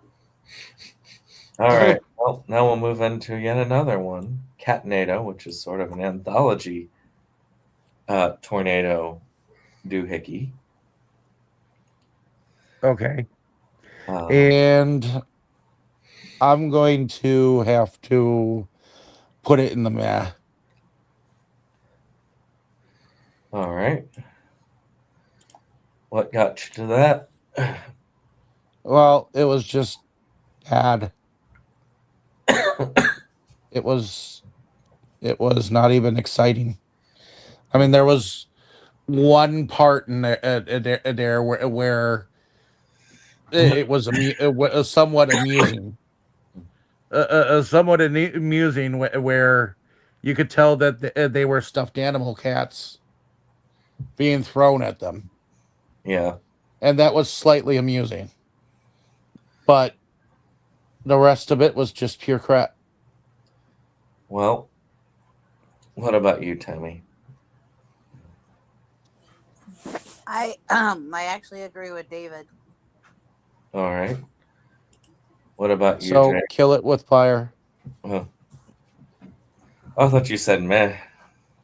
I think I'll go with Kill It With Fire. So, Sorry. Tammy, are you going with meh or Kill It With Fire? I'm gonna stay with a low nah, just because of the kitty cats. All right. How about you, Jake? I wanted to like this one. I love that IMDb. I love that IMDb said it's Sharknado, but with cats. It's definitely not Sharknado. No, with it's cats. not. It's not, and it's nowhere near as fun as Sharknado. It is an anthology film, so it's hard to give a blanket statement, except that most of the films were uniformly bad. Some of them were a little more amusing than the others. I didn't dislike it the way I did Clownnado, so that saves it enough for it to be a meh, but just barely. I also give it a meh. It has just a little bit more than Clownnado for me. That one where they're going around just shooting a bunch of cats with the water pistol, and it's all the stuffed cats going around, and I'll admit that one amused me. The flying stuffed cats was fun. So I can give it a meh for me.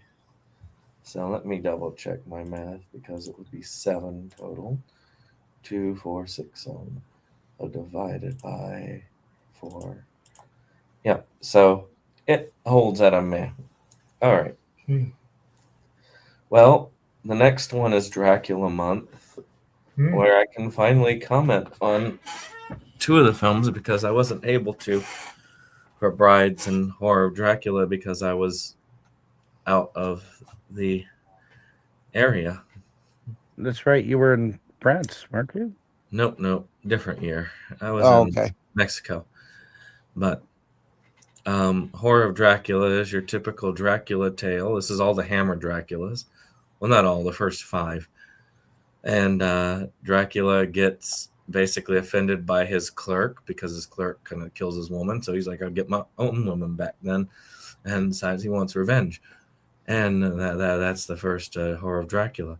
But Tammy, anything to add on that? And what is your rating on it since this is your month? Well, I think when we were watching all of these, we were kind of disappointed as to how much Christopher Lee is really in it. In most of them. Yeah. So, as much as I like my Dracula movies and everything, I was kind of disappointed in that because, yes, I have all of these and I haven't watched them in a long time and they're part of my movies. But that being said, it is not my, number one, any of these. I'll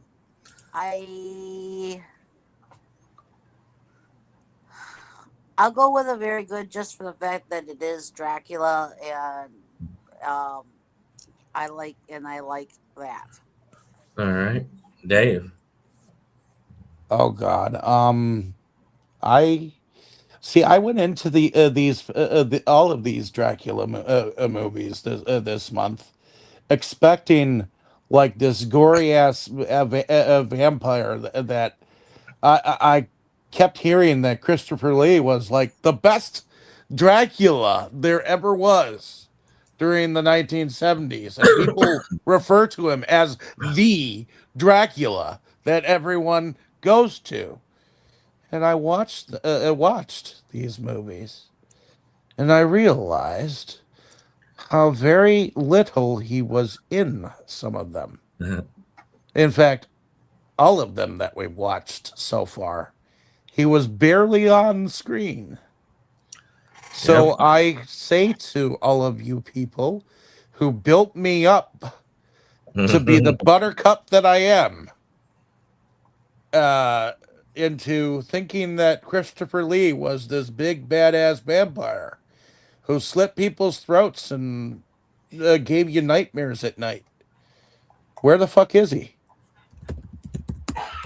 So, sorry. I kind of think that Christopher Lee is kind of a pansy, as far as Draculas go. I mean, All right. Well, what was the so what's your rating?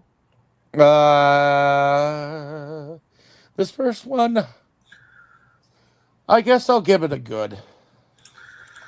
All right. Me, I'll give it a good. I thought that this was a competent telling of Dracula, but I'm sorry, this is about expectations. I may change my score later on when my expectations are lower, but when I'm told of Christopher Lee being this great Dracula, and I've seen Christopher Lee act, and I know that he could do amazing things, and he barely talks, which is this is one of the biggest wastes of Christopher Lee as an actor I have seen this series.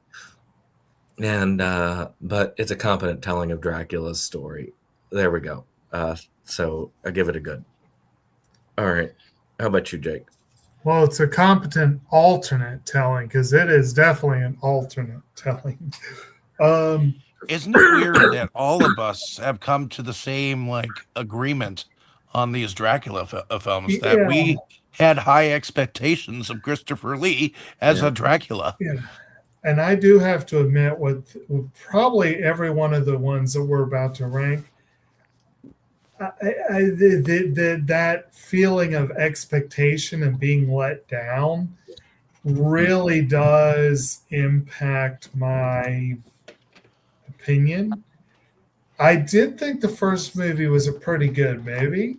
I did enjoy it to a degree, and I feel like if I had gone into it without the hype, I might have rated it a little higher.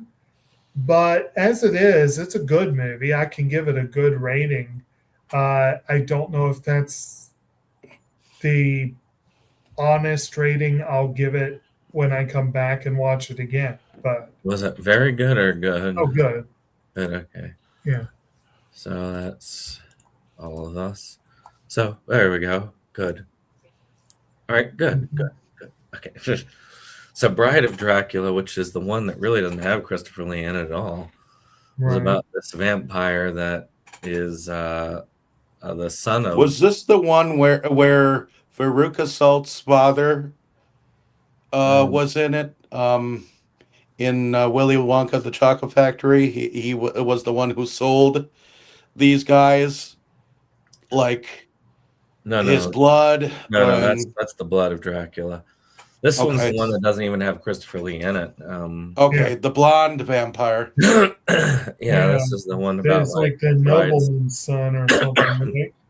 This Or one was noble. actually very good. I liked it. So, well, Tammy, what would you rate it first? I think I'll go with very good on this one too, even though Christopher Lee is not in it. I did like the storyline in it and everything. I liked the storyline myself too, but the ending kind of sucked. What would you rate it, Dave? A very low, very good. All right. Well, Well, Dave, for a vampire movie, if the ending sucks, that just about tracks, doesn't it? Well, unfortunately, I was hyped up about these movies, Yeah. and to be totally deflated about them after all these years of finally getting to watch them, and they suck.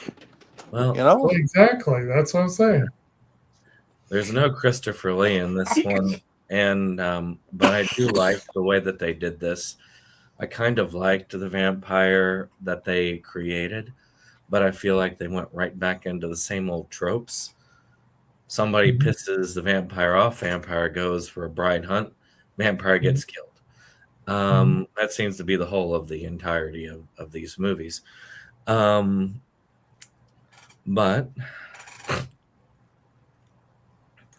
as far as my rating, I will give it I'd say a good. I'll give it a good. It was decent. How about you, Jake? Well, we've been saying all along, because this is franchise year, and we've been talking about various franchises where they were trying to go back to the well and milk things that seem to work, but not always succeeding. And this is one of the most egregious examples. It's Bride of Dracula, and it has fuck all to do with Dracula. Nothing. Yep. It's a vampire, and Dracula's in the title. But this does not belong in that franchise. Something And does not belong here. so, yes. So, from One a of these Right. things is not like the other.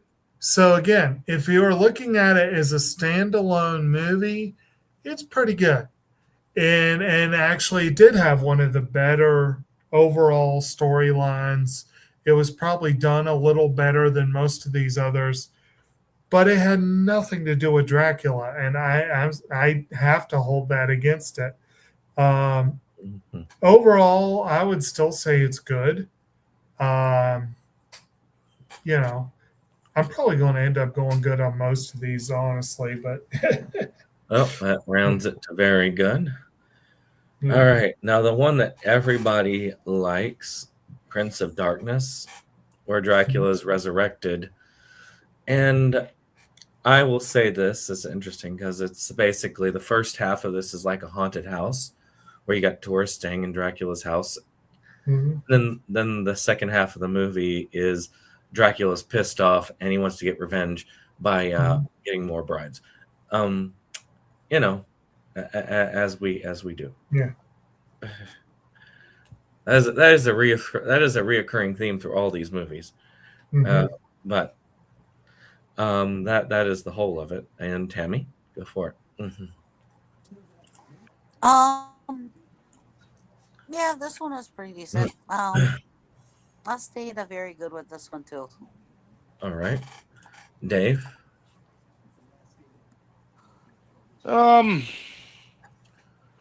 This one, I'm gonna go with good because to me, is this the one where he was stuck inside?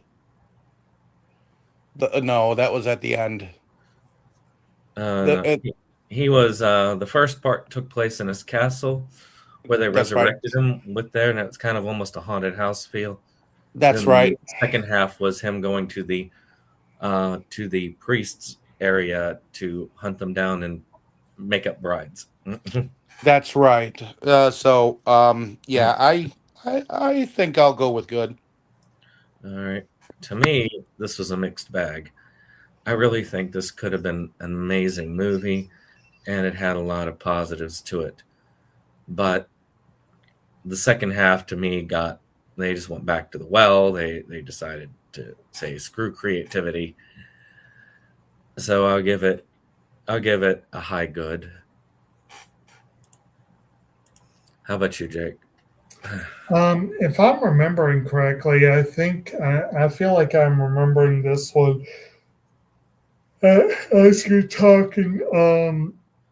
I think I agree. It started off really strong, and I don't know that I would say it fully fell off the cliff, but it definitely, the promise of the early part wasn't fully followed through. I would give this a good, I would say it's probably one of the better ones, but again, it's still a good. He dies via being frozen in that one, in the water. Yep. Mm-hmm. So which one what was your rating, Jake? Good. Good. All right, divided by 4. All right, well, that is good. All right. Next up is Dracula's Risen from the Grave. Now, I found this entertaining. Dracula comes back to life to notice that he's been evicted from his home. He gets pissed off and goes to hunt people down and try to take more brides, as you do. At least he knows what he wants. He speaks a little bit more in this one as well. Not a lot more, but a little bit more. All right. Timmy.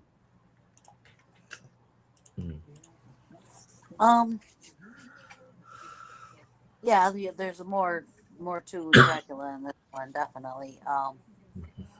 So I get the one my rating. I'm doing it very good. Oh, it's like there's been good and bad of all 4 of these movies, and I like the Dracula and type of movies to begin with. So we'll stay at very good. How about you, Dave? I'm going to say very good in this one because you see more of the vampire and you hear more dialogue from him as well. So I'm going to give this a very good. So I agree. I actually am very much on the edge for this one. First off, I find it highly entertaining that main motivation of Dracula is he's pissed off because he was evicted from his house.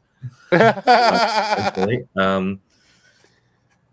they put a big old cross up on the door at the end of the last movie, and it just I don't know why, but I thought that hilarious. I do like that Dracula is they let Christopher Lee act a little bit, which is kind of good. You see a lot more of the cruelty of it, where he actually uses somebody, makes her a vampire, and then kills her because her usefulness is done. I kind of liked how they did that. I felt more about it. So I guess I'll give it a very good, but a very weak, very good. All right. Jake? This was one of the good ones. I still think he was underused, and I still had that sort of, even at this point, my expectations were still high-ish. Like I was still hoping it would turn around and we would find out what the big deal was. And I still can only go good with this one on this time. All right. And that will take it up to very good total. The fact that you said it was like they started it with him being evicted. Yeah, that That was fun. that to me made this movie fun right off the bat. Well, he had good reason to be pissed off and go take more brides. But anyway, the last one was Taste the Blood of Dracula, 1970. This is the one where you got the guy basically grabs powdered blood, and Dracula goes to sell it. You got this guy who's a black arts practitioner, wants to resurrect Dracula, get these people who are kind of Hellfire Club-ish type guys, and they end up leaving this dude to die. Dracula gets pissed and gets revenge on all of them and their families by basically making their children kill them. This one felt like it was trying to be something entirely different, and then they decided to halfway through it decide to make it a Dracula movie. Well, Tammy, what are your thoughts? What's your rating? I'm kind of mixed on this one too, because it's like,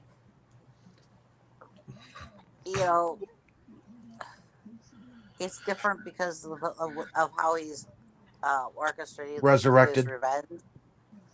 But I don't know. I think with this one, I'm only gonna go with a good.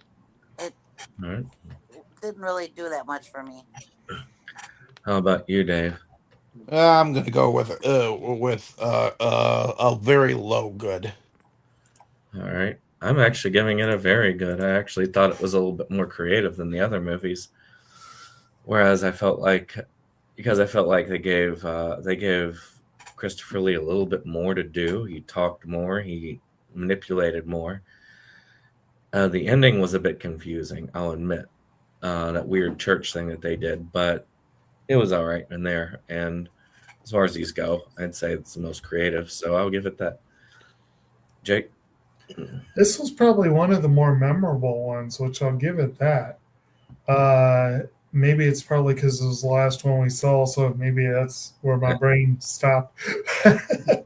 But I'll give it a good like the others, but I would actually say this is one of the higher rating ones. Yeah. All right. So there we go. Almost looks like Nicolas Cage Dracula there. It looks a little bit. We have to hit Renfield one of these days. Why the bees? All right. So Halloween month, but we started with Clerks because Tammy had never seen Clerks. Because reasons. Because it's a Halloween movie. Well, that's all right. I feel like I'm just as justified as other reasons. So Clerks is about basically, these clerks running a convenience store and the stuff that they go through on a day-to-day. And then about also trying to grow up with your life and move on. And it's still going on today. Like I said, I was at the Quick Stop and there was a customer berating the clerk. And I'm like, oh my God. Okay, so there you go. I actually consider this one of the best Kevin Smith films, and I still stick with that. So I give it a fire rating. All right. How about you, Jake? Oh, yeah, this movie's fire. It is a favorite. How about you, Tammy? I'll go with very good. It was fun. I'm gonna go with very good myself. Very high, very good. I wouldn't say it's fire, but it's very good. Well, it makes the cut barely at a 4.5. Round it up. All right, now we get into the Halloweeny movies with Shape of Water, which was Tammy's movie. It's about a woman's love affair with a common brook trout, and how much they love each other from there. No. Really, it's actually the fish man from Hellboy, technically. But Well, it's a creature from the Black Lagoon, really. So I know that there was I thought that Flora was trying to hint that it was the guy. He's really related to Ruby Gilman. In any case, so Tammy, it was your pick. What do you rate that as? I like this one fire. All right. It's one of my favorites, and it's actually the first movie that I ever bought that I didn't actually see it before I bought it. I wanted it. I was impressed with it that much just by seeing the trailers and everything else. Plus, Creature from the Black Lagoon happens to be one of my favorite movies too. How about you, Dave? Fire! Cornholio got tee for my butthole. I will give it very good. I thought it was a well done movie. I thought it was well done overall. It was not my favorite movie of all time by any means, but I'd say a 7 out of 10 film any day. So it's very good. So there we go. How about you, Jake? Well, I am definitely a fan of Guillermo del Toro. It is not my favorite movie he's done, but it is probably one of his better ones. And so I'll say it's fire. All right. Well, that makes it up there. All right. Then we go to the next one down the list. The Dead Don't Die, I believe. Now for something completely different. Take us away with what it's about, Jake.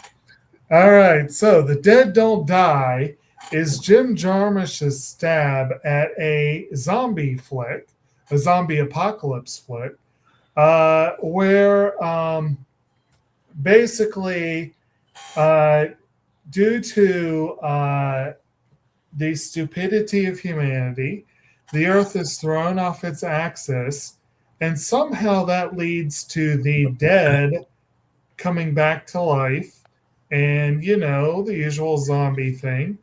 But this is a very, very, very meta version of it, where our police deputy, played by Adam Driver, has read the script and frequently comments on it. You've also got Bill Murray as his boss, as the chief of police, and an assortment of random individuals. Steve Buscemi as a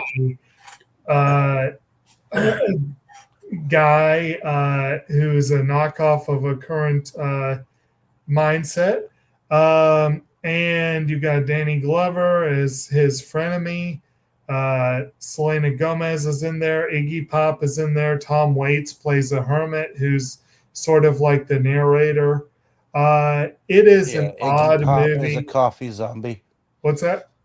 Iggy Pop's a coffee zombie. Yes, exactly. And Sturgill Simpson is a zombie, as well as the scribe behind a song that is actually a major part of the film. Oh.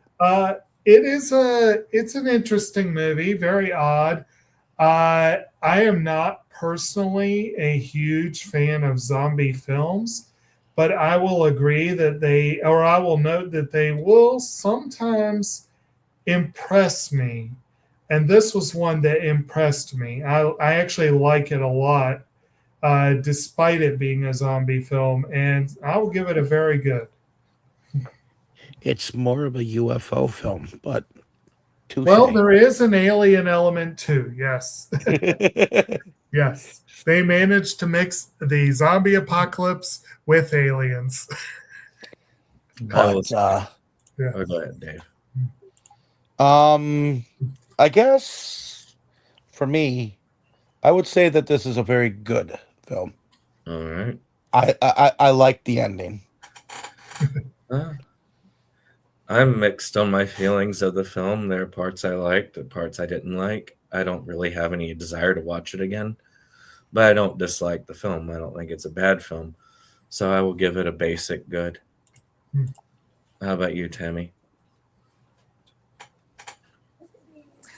Well, I'm not a big zombie film person, but I like the humor, and I like there's a lot of I like a lot of the actors that are in it. Because of those 2 points, I'll give it a good. Okay. All right, that takes it up to very good.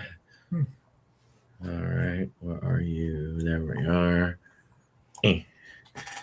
All right, then, Dave, tell us about your film, The Vanishing on 7th Street. Oh, this one? Yeah. I picked this one up out of the blue, and I knew that it was a straight to video thing, and I love the concept of Roanoke and the Lost Colony in it. So I immediately was drawn to this movie, and I like it. I mean, it's got a mystery about it, and a what the fuck moment at the end. You know, it's it's still. I mean, even though. I mean, this showed to me that Hayden Christian actually could act. I mean, he didn't show to me that he could act in Star Wars. I don't think many people thought he could act in Star Wars. I blame that on Lucas more than anything else, but yeah. Yeah. What would you rate it? This one, I don't want to say fire because it does have some, some discrepancies, but I would have to say I like this one as an apocalyptic type movie. So very good. I thought it was very good. Well, Tammy? I don't know. I really didn't get into it that much. I think the best I could do for it is good. All right. I think of it like I did The Dead Don't Die. I had points of it that I thought were okay. I had points about it that I didn't like. I don't ever plan to watch it again, but I don't think that the film is bad. So I will give it a good. All right. Jake. This was one I went in on blind. I had never heard of the movie. I knew nothing about it. So there were no expectations to be dashed or to be met. It exceeded what meager expectations were in place. I thought it was not a bad movie. I actually kind of enjoyed it, but I didn't love it. So I guess I was pleasantly surprised, but overall, I'd say I was pretty neutral on it. So I'll go with good.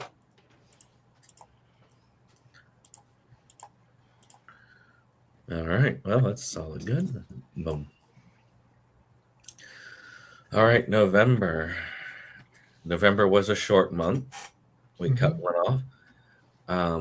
But it is basically Clerks month, or really Jay and Silent Bob month. So we will start with Jay and Silent Bob Strike Back, which was supposed to be the last movie in the Askew-averse. It has Jay and Silent Bob going on their own adventure as they have to try and right the wrong of, a movie being made about them and people criticizing them on the internet about it. That's the big thing. People And made fun of them on those interwebs, and they wanted to shut the movie down. this movie has a lot of cameos. This is a Mhm. love letter to the Askewiverse. I love this film. It is one of my favorite films, but it is also a guilty pleasure film. I cannot say it's fire because I cannot rightfully say that the film is a good film. As far as like good as in artistically good or put together great. However, I will say very good because I do think that the film is extremely fun. I enjoy it and is probably my favorite Askewiverse film as far as like to watch. If I'm going to put one in, it'll be this one. All right, Jake. I would say, in terms of the artistic quality, it is one of Kevin Smith's better films. Definitely not one of his best, but it's one of his better ones in terms of the way it's made. And it is very fun. I will admit this was one that I had mixed feelings about, and I've actually grown to like it more. I actually very much enjoyed this feeling, and I'll give it a very good. All right. What about you, Dave? I still have a lot of fun with this film. It's not the one that I will go to if I were going to watch a View Askew universe film. Mallrats is the one that I go with. But this one is still a fair second behind it, and then Dogma, like shortly behind. So I feel like this one is neutral to all of us. So I think this is a very good movie. I can't put it on top because, well, as we know, this is when Jay was very much still high. Oh yeah, I mean Oh, yeah. all sorts of drugs. What about you, Tammy? I'll put it as very good. I had fun. I'm glad you guys introduced me to all these. I always like that thing at the end where they go up and they beat up all the people who wrote negative comments. And also, I can't believe I skipped mentioning one of the best cameos ever, any movie ever, is the Ben Affleck, Matt Damon, Gus Van Sant, Good Will Hunting 2. Best Matt Damon cameo to this day for me is always going to be Eurotrip. Oh, that was good too. But this one, Jesus, man, I'm busy. Clerks 2, continuation of Clerks, Mhm. where we came back to the Askewiverse for various reasons. They're working at a fast food spot, and Dante is trying to get out of there and move on with his life. Randall is looking in more introspective about what's going on with his life. And then there's a donkey show. And Rosario Dawson, who signed on because of the donkey show. So I did not dislike this film. I enjoyed this film overall. It is my least favorite of the 3 Clerks films. I just felt like they were trying to go too hard with the dick and fart jokes, and they were trying to go too over the top with it. It didn't feel as natural to me, but I would still say it would be a low very good to me. To me, even a poor Clerks film is still a great film. How about you, Jake? I agree. They went way too hard on the dick and fart jokes here. I've always had mixed feelings myself about the donkey show. I feel like Jeff Anderson's performance was one of his weaker ones, and he's not the strongest actor in the world, but he's perfect for Randall. But even here, but on the other hand, there are a lot of really great jokes. There are great needle drops. Rosario Dawson has probably never been more awesome in some ways than she is here. Uh, it's got its good points and bad points, and it is for me one of Kevin Smith's harder films to rank because of that. And I'm on the edge between a 6 and a 7. I'm going to be generous and go very good, but it's a very low 7. All right, Dave. We're talking Clerks too, right? Yeah. Correct. This one was fire for me. I loved this one. I absolutely loved this one. I forgot how much I loved this one at the time, because this was the first time I'd actually seen this one and anything beyond that. And this one was great. I don't know what you're talking about with the dick and fart jokes, because all of them were pretty much like spot on to me. This was like their perfect movie to me. Well, there got to be something to it if it brought Rosario Dawson on board. What about you, Tammy? I'll go with a very high good. I thought it was fun, but I didn't like some of the joke stuff. All right. Well, that was a very solid, very good then. Boom. All right. Well, Jay and Silent Bob, the reboot. Well, we're doing a reboot, and it's all about reboots. This time they're rebooting the Blunt Man and Chronic film, and they want to go and deal with it. Jay also has to deal with the fact that he has a daughter. We do have a little bit of a return to form for Jay and Silent Bob Strike Back, with a lot of cameos, including people that did not really cameo as their original roles fully in that one, in the original. And of course, we have a pretty good one with Banky. We have a lot of different acting and actors there. I like that he did a George Carlin thing with the George Carlin shirt to show that, and included his interview with Stan Lee at the end, because Stan Lee intended to be in it. There was a lot of good about this film. I thought it was very well written and solid, but it was not as good as the original for me. It's not quite that high energy, but I'd still consider it a very good film. So that is me. Very good. Don't forget that Kevin Smith cast himself as the villain. Yes. The one rebooting the film. I did find that funny. The dude who did the water. Yes. It was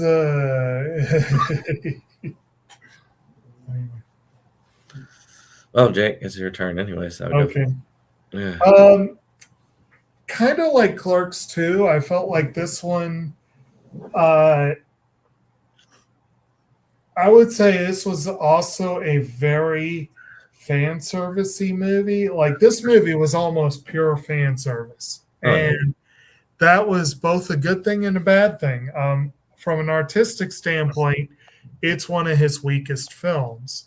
But from an entertainment standpoint, how much you enjoy watching it, I enjoy it. I like this movie a lot. I actually like it better than Clerks 2. I would give it a very good.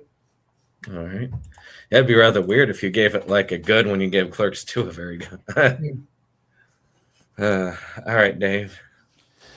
All right, this one was his weakest film ever. I didn't mind the whole daughter thing going on, but I feel like they were just trying to redo every single thing that they did in Jay and Silent Bob Strikes Back, except they did it in their old age, and they're not as young as they used to be. You see all their wrinkles and their greater faces. And to be fair and honest, Kevin Smith has lost a lot of weight, so that's at least good for him.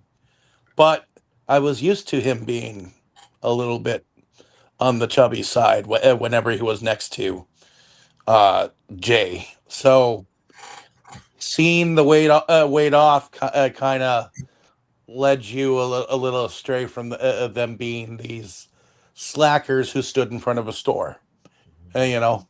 But that being said, I do think that Jay and Silent Bob have created personas, and when Silent Bob really wants to say something, he will say it.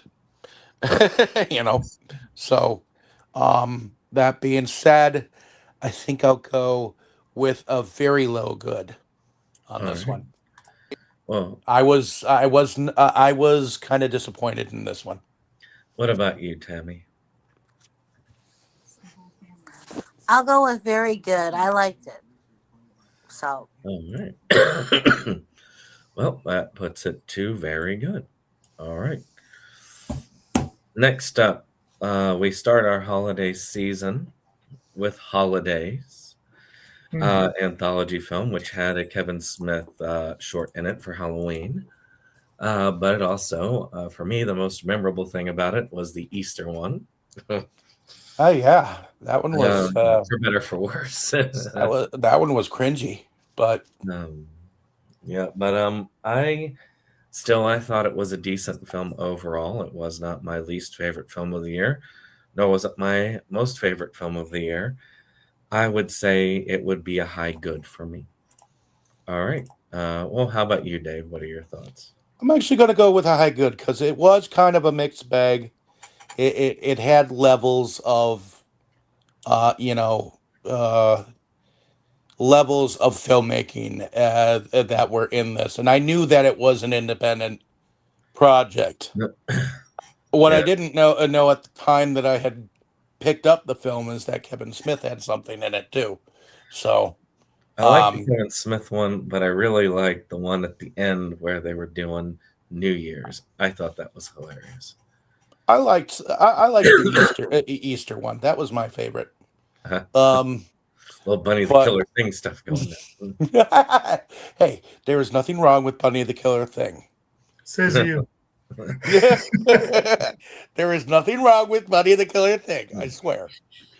But says you. Says a lot of people.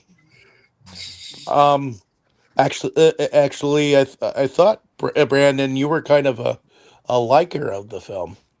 But I would say neutral to the film. I didn't hate the film like some. I can't bring myself to love it, but it was all right. The good thing is that I had an idea what to expect when you brought me into it, so it helped. If you had not, then I would hate the film. So I'm kind of glad that you let me know what I was going to expect. Well, yeah, better that you know the demons that you're going to see than that you don't, because then you know exactly what to expect. So I'm going to give this a very, very high good. How about you, Tammy? It was okay. I'll give it a little good. All right. How about you, Jake?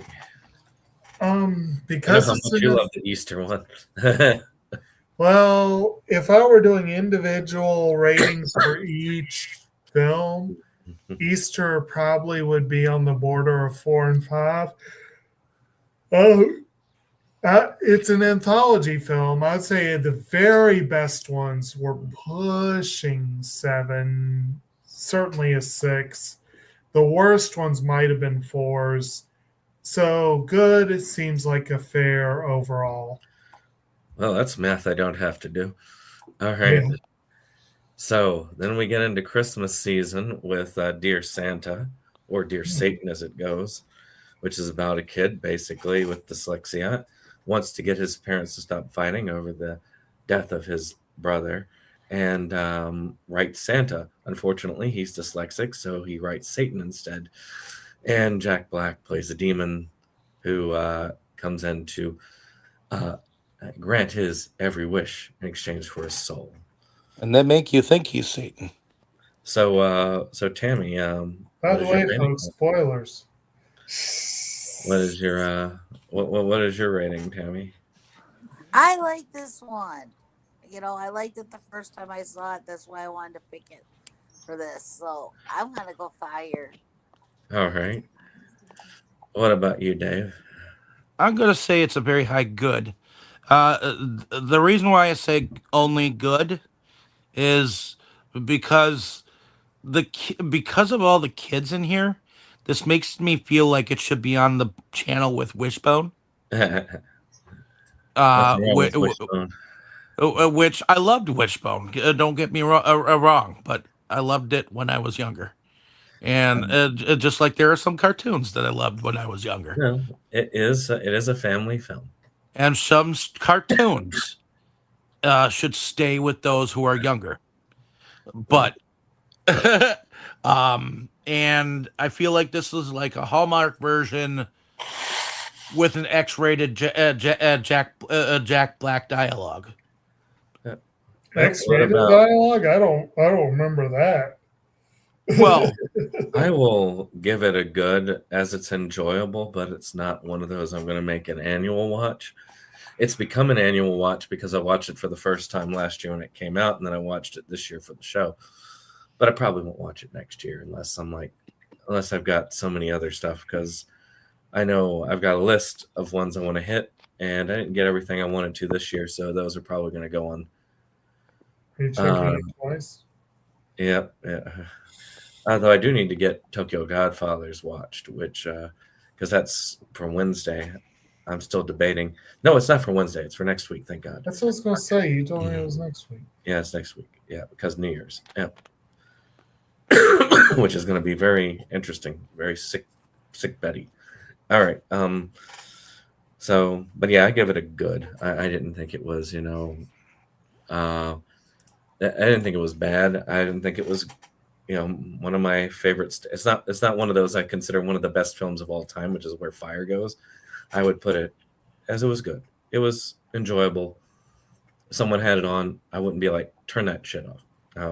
I would be like, yeah, okay, cool. So there you go. And Jake. I will admit I was very pleasantly surprised by this one. I was damn near shocked when I found out it was the freaking Farrelly brothers that made this movie. And it's only mildly offensive. It's crazy. I strongly disagree with Dave's characterization of it as kiddie stuff. I do not agree with that. I do not necessarily have annual watch movies. I don't make a point to it the way some people do. So that's not a major consideration, but this would be one I could see myself watching regularly if people are like, hey, let's watch Dear Santa, and I could be like, sure, why not? I don't know that I would make a point to do it any more than I make a point for any others. Overall, and I was very impressed by the acting, both the kids and Jack Black. I was impressed there. So I would say I would give it a very good. Maybe more a 7 than an 8, but I would give it a very good. All right. Well, that one goes up to a very good. Okay. All right. Well, next up is the quintessential Christmas film, LA The Commercial, most Christmas one of all. which you go ahead, Jake. Tell us what it's about. All right. This is the adaptation of the James Ellroy novel. It's a film noir about Hollywood in I think it's the 50s. And the whole thing basically starts off on Christmas Eve, where you have this police precinct that doesn't always do things strictly by the books. You've got a wide-eyed young would-be detective, played by Guy Pearce, and a kind of brutish and effective, and in his own way, very, very morally rigid character is played by Russell Crowe. Crowe. And then you have a detective who goes by the name Hollywood Jack, Jack Vincennes, played by a not yet disgraced Kevin Spacey, who is a very seedy, slimy individual who works with the editor of a local tabloid rag to get the best busts and the best stories. And that rag is run by Danny DeVito's character.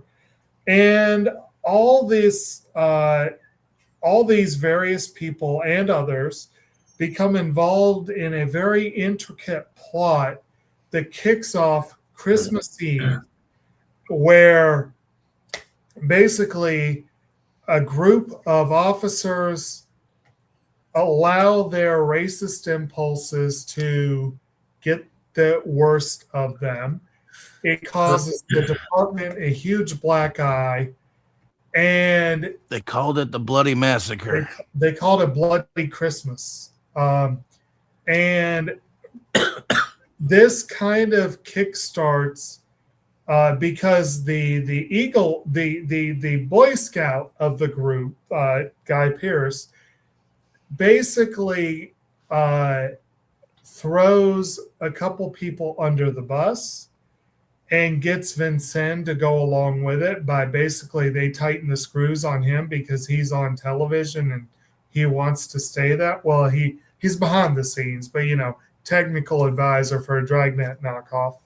And he loves that lifestyle. That's how they get to him. Yep.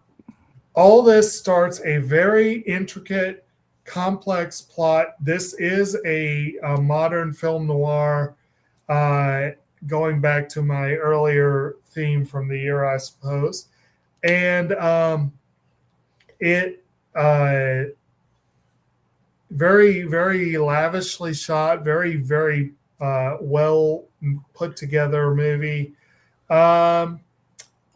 And one that I would not have picked if I had remembered how minimal the Christmas part of it was, but I absolutely would have picked it at some point because it is an excellent film. I was very happy to get back to it. And honestly, I would say this movie is fire. I would probably give it a rating of 9 if I were doing 1 to 10. I would say it's fire. Well, I hit this at the wrong time with the wrong expectations, so it would be unfair to give it the rating for my feeling watching it. So I'm going to give it a low good because I know the film is good, but it just hit me at the wrong time of year and the wrong feel for it. So I'd have to watch it again with a different mindset. Otherwise, I just felt bored and irritated. So I'll give it a good because I know that it's well done.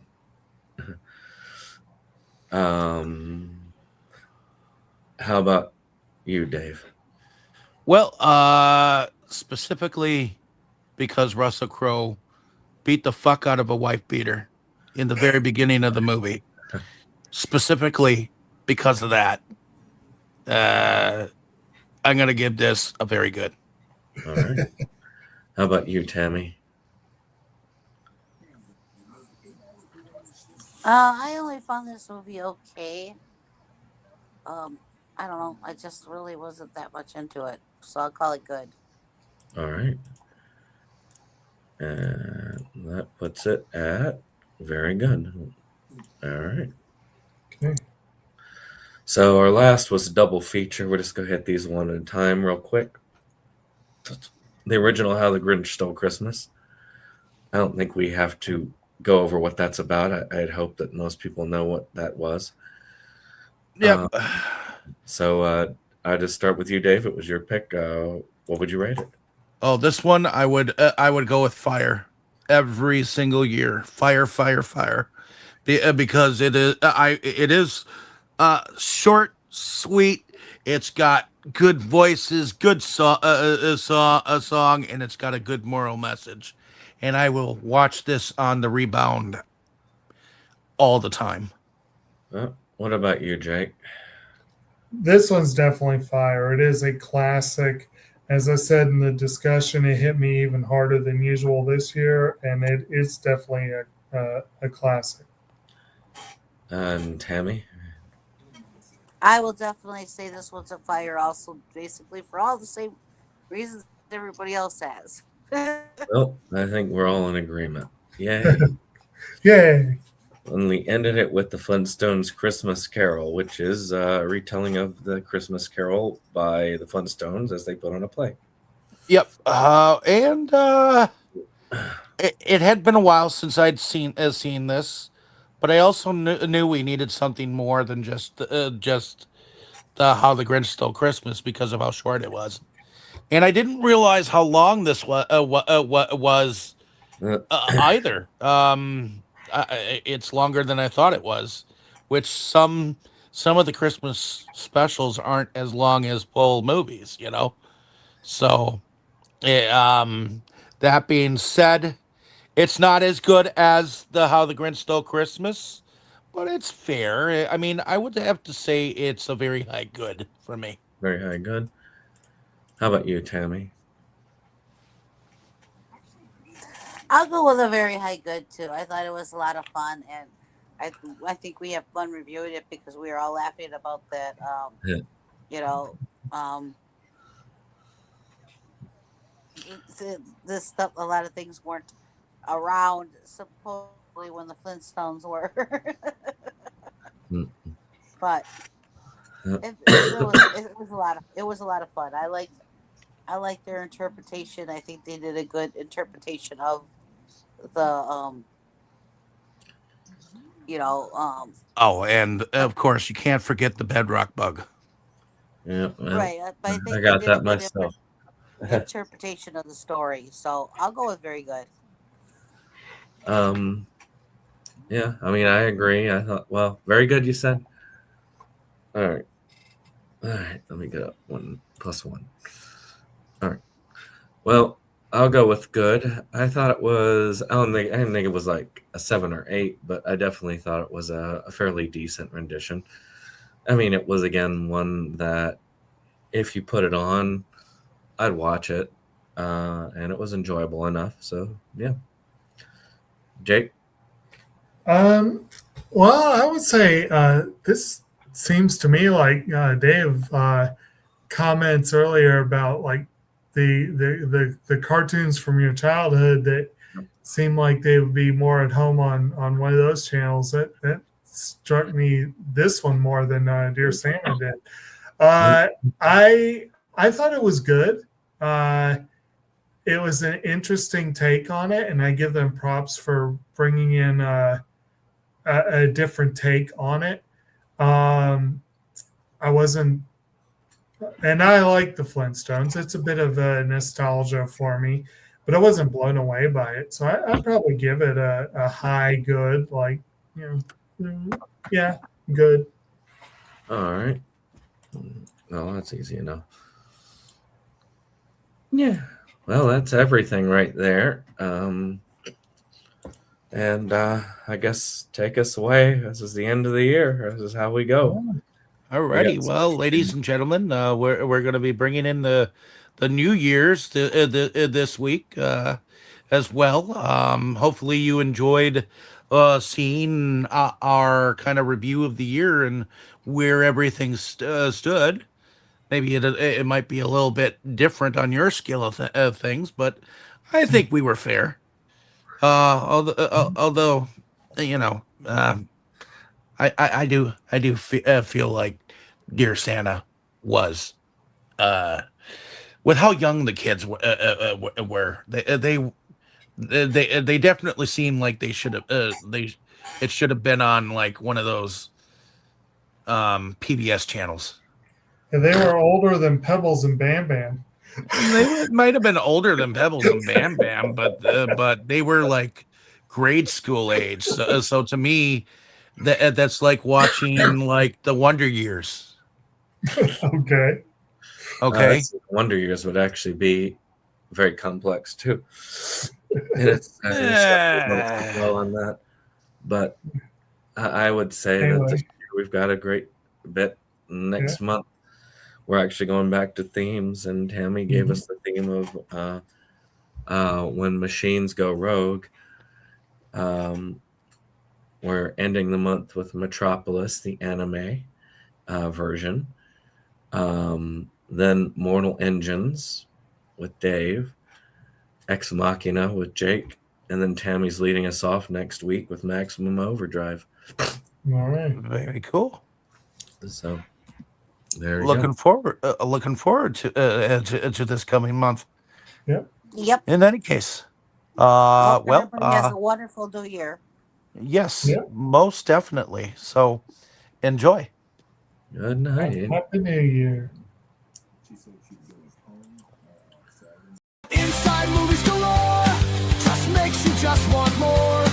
We've had all in the world of media to explore. Horror, anime, or Curious George. Our love of new things was our reward. It is the best night of our week. Frankly, my dear, I don't give a damn.